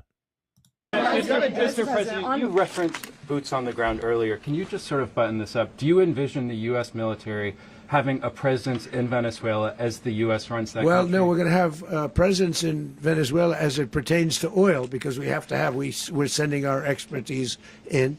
So you may need something, not very much. But no, we're going to be taking out a tremendous amount of wealth out of the ground. And that wealth is going to the people of Venezuela and people from outside of Venezuela that used to be in Venezuela. And it goes also to the United States of America in the form of reimbursement for the damages caused us by that country. So I want to thank you all very much. So real quick with that, I mean, he just walks the fuck off here, which I love. He says thank you, and then he's out, which I love. Don't give him any more questions. Treat him like trash. Get him out, because fuck the press pool. But what he doesn't say there, which, again, he's dancing around it, and wisely, because it would cause a stir. Of course, there's going to be American boots on the ground. There's going to be military there, because when you bring in these individuals to run these oil places, you're not going to leave them unprotected. And you're not going to leave them when they're already going in with their own private security. They're going to have it, right? Because they're going to need it in a place like Venezuela. But the U.S. military will be there. They will be there protecting these oil companies and these workers, because we don't want them being attacked by Maduro sympathizers and any sort of the leftist communists that are left there. So yes, the answer is easily, and I know they were trying to get it out of Trump. He didn't give it to him, but the answer is easily yes here. So I like this part. Do you have one? Yes, please. He takes one more. You were so nice before. I'm going to give you the final question. Oh, wow. Unless it's a bad question, in which case I'll go one more. It's about who? It's about Putin, if you want. About Putin? Well, okay. That's always nice. You had a phone call with him on Monday. Did he talk at all about Maduro? Did y'all talk about this? No, we didn't. We never spoke about Maduro. Are you mad at him right now? I mean, there's this I'm intelligence. not thrilled with Putin. I'm not thrilled with Putin. That's the He's message. killing too many people. There was that intelligence. I thought that would be so. I settled 8 1/4 war. You know what the 1/4 was? Thailand and Cambodia. I did it again. They broke out, and I did it in about 5 hours, and I settled it. I'm giving myself 1/4, so I'm up to now 8 1/4. In other words, I settled the war, but then they broke out. They had a pretty bad breakout over the last 4 days. I got them to go back to peace. It's crazy, Thailand and Cambodia. So I only give 1/4. I thought the easiest one would be, one of the easier ones would be Russia, Ukraine. It's not. And they both have done some pretty bad things. And look, that's Biden's war. That's not my war. But I want to stop the lives. Did you see where last month, 30,000, it was 27,000 the month before. 30,000, lots of lives, mostly soldiers, were killed this last month. 30,000. I want to stop that. You know, I got NATO to pay 5% what a final instead of the 2% that they weren't paying. They weren't paying 2, now they pay 5. And we send them a lot of munitions. We send them a lot of things, missiles and various other things, a lot. And they pay. The United States is not losing money. We're probably making money on that. It's the last thing I care about. I just want to stop all those people. We're losing 25, 30,000 human beings that come from 2 places that are very far away. But if I can stop, because it's something I've been pretty good at doing, deals, I guess. It's all a deal. Life is a big deal. But if I can stop that war and stop 30,000 young people, in addition to the fact that people are being killed in Kiev, people are being killed in other cities throughout, you know, a much smaller number, but they're being killed, viciously killed. So I'm not happy about it. I thought that would be something that would get solved. We have Mr. Witkoff here. I think that we're making progress, but that's a war that should have never happened. If I were president, it would have never happened. Putin says it. Everybody says it. If I were president, that would have never happened. But I inherited that war. That was Joe Biden, Zelensky, and Putin. I came into the situation, and it's a mess. And I will say this. I watched an operation last night that was so precise, that was so brilliant. I mean, it was incredible. If we had our people, like this general, and our people involved, that war would not have gone on very long, that I can tell you. You told me that war, to use an old term, that war has become a bloodbath. And we wanted to get stopped. Thank you. All right, now we just told him to piss off and he's gone. We're gonna stop it right there. All right. So, that was the press conference. I know it was long. I know that's typically not what I do, where I just go and I watch and I break that type of stuff down. But I thought it was important to talk about all the different points there. I thought it was interesting. We're approaching 3 hours now. So I'm going to wrap this up. I'm going to give my quick little take. I'll come back tomorrow. I'll expand upon it. We won't get time to watch all the clips of them fucking around, but there'll probably be more developments tomorrow to talk about, and then we'll watch some of the clips and stuff. But just real quick, my initial thoughts here, and I guess as we find out more, we'll uncover. Is this about the drug thing? Partially. I think the fact that he was charged with narco-terrorism is still a partial why we went in. I think they revealed a lot that the oil is a factor, a major factor. Getting American companies back up and running there is big because we want Americans to make money. I do think Trump truly cares about people, whether people believe that or not. And I think he is very interested in getting the Venezuelans back to prosperity, because I think if you can get that country to get back to prosperity and become a great ally in the region, he only sees that as a win with their resources and just in general. Like, I think he sees that as a big win. So I think there is that goal. Do I like that we've essentially colonized them? No, not a fan of that. I'm not super opposed to colonization. In the end, I think it will help the Venezuelan people, but I'm not a big fan of it. Like, I'm just not. Typically, I don't like colonization. Especially if we end up not getting anything. If we at least we get something from it, at least it's beneficial to us. In terms of caveat Ty saying the XXXY brand, absolutely sure. Yeah, fuck yeah. Shout out to Jennifer Say and XXXY. She was lovely to talk to. I love having this shirt. It's a fantastic shirt. But just the implications, right? The drugs, Maduro ousted, the oil. I think this is much bigger than that. I think that is all the immediate that people see. But like I mentioned before, I think this is a much more bigger geopolitical play. And I think this doesn't happen unless we have a few things going. And I'll go into this a little more tomorrow. But Russia being inept in the war against Ukraine and China getting cold feet after seeing what we can do in Iran. I do think China will still eventually try to go after Taiwan. But I think when Trump showed what we're capable of doing in Iran, it changed things. And I think China is slowing their roll a little.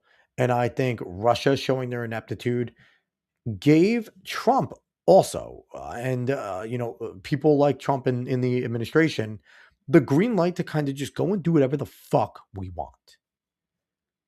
Because the bottom line is Russia being as weak as they are is disastrous for not only them, but for all the BRICS countries.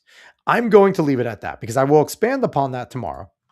And we'll have some other stuff to talk about tomorrow. But overall, I think that this briefing was one of the better briefings that we will see after a kinetic thing like this. The way General Kane was able to go into the operation, I think it was awesome to listen to him going on and talking about all the different things that had to go right and what could have went wrong. Having them fly 100 fucking feet above the air is crazy. It's not tall.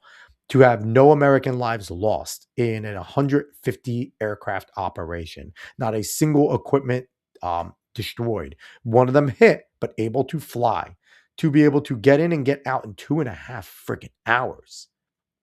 I just think overall, the whole operation was incredible. And whether you agree with it or not, it's an incredible operation. And on top of that, we are yet to see what is going to come from this. Like I said, I think Venezuela is all but a colony right now. I know they're not officially calling them a colony, but we're going to be the administrative. We're going to be administrative there. We're going to be running the show. We are going to be rebuilding their economy. We're going to be taking a slice out of that economy as we put our companies back in. Granted, They were there already, and they were kicked out illegally. So we're kind of bringing back what's ours. But this is a big deal. This is a big deal. And we'll see how it goes. It's yet to unfold. I don't like essentially this sort of stuff, and I think that's being tarnished by the whole Middle Eastern wars. But if the operations are done like this, if they're done correctly, if they're done with precision, with deadly lethality, and if we hit our targets, and if we run the country the same way like we're running our military operations, then maybe it could be successful. But we'll talk more tomorrow, because I'll jump back in tomorrow for a little bit. Definitely won't fucking be 3 hours, but I will jump back in for a little bit.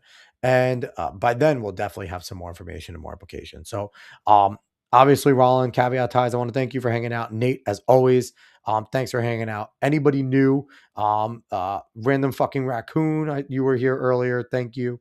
Appreciate everyone. Anyone new that came in, appreciate you guys as well. Make sure that you subscribe, follow wherever you are watching from, all that good stuff. And outside of that, I will be back tomorrow. So everyone, thank you so much. I will talk to everyone later. So long, y'all.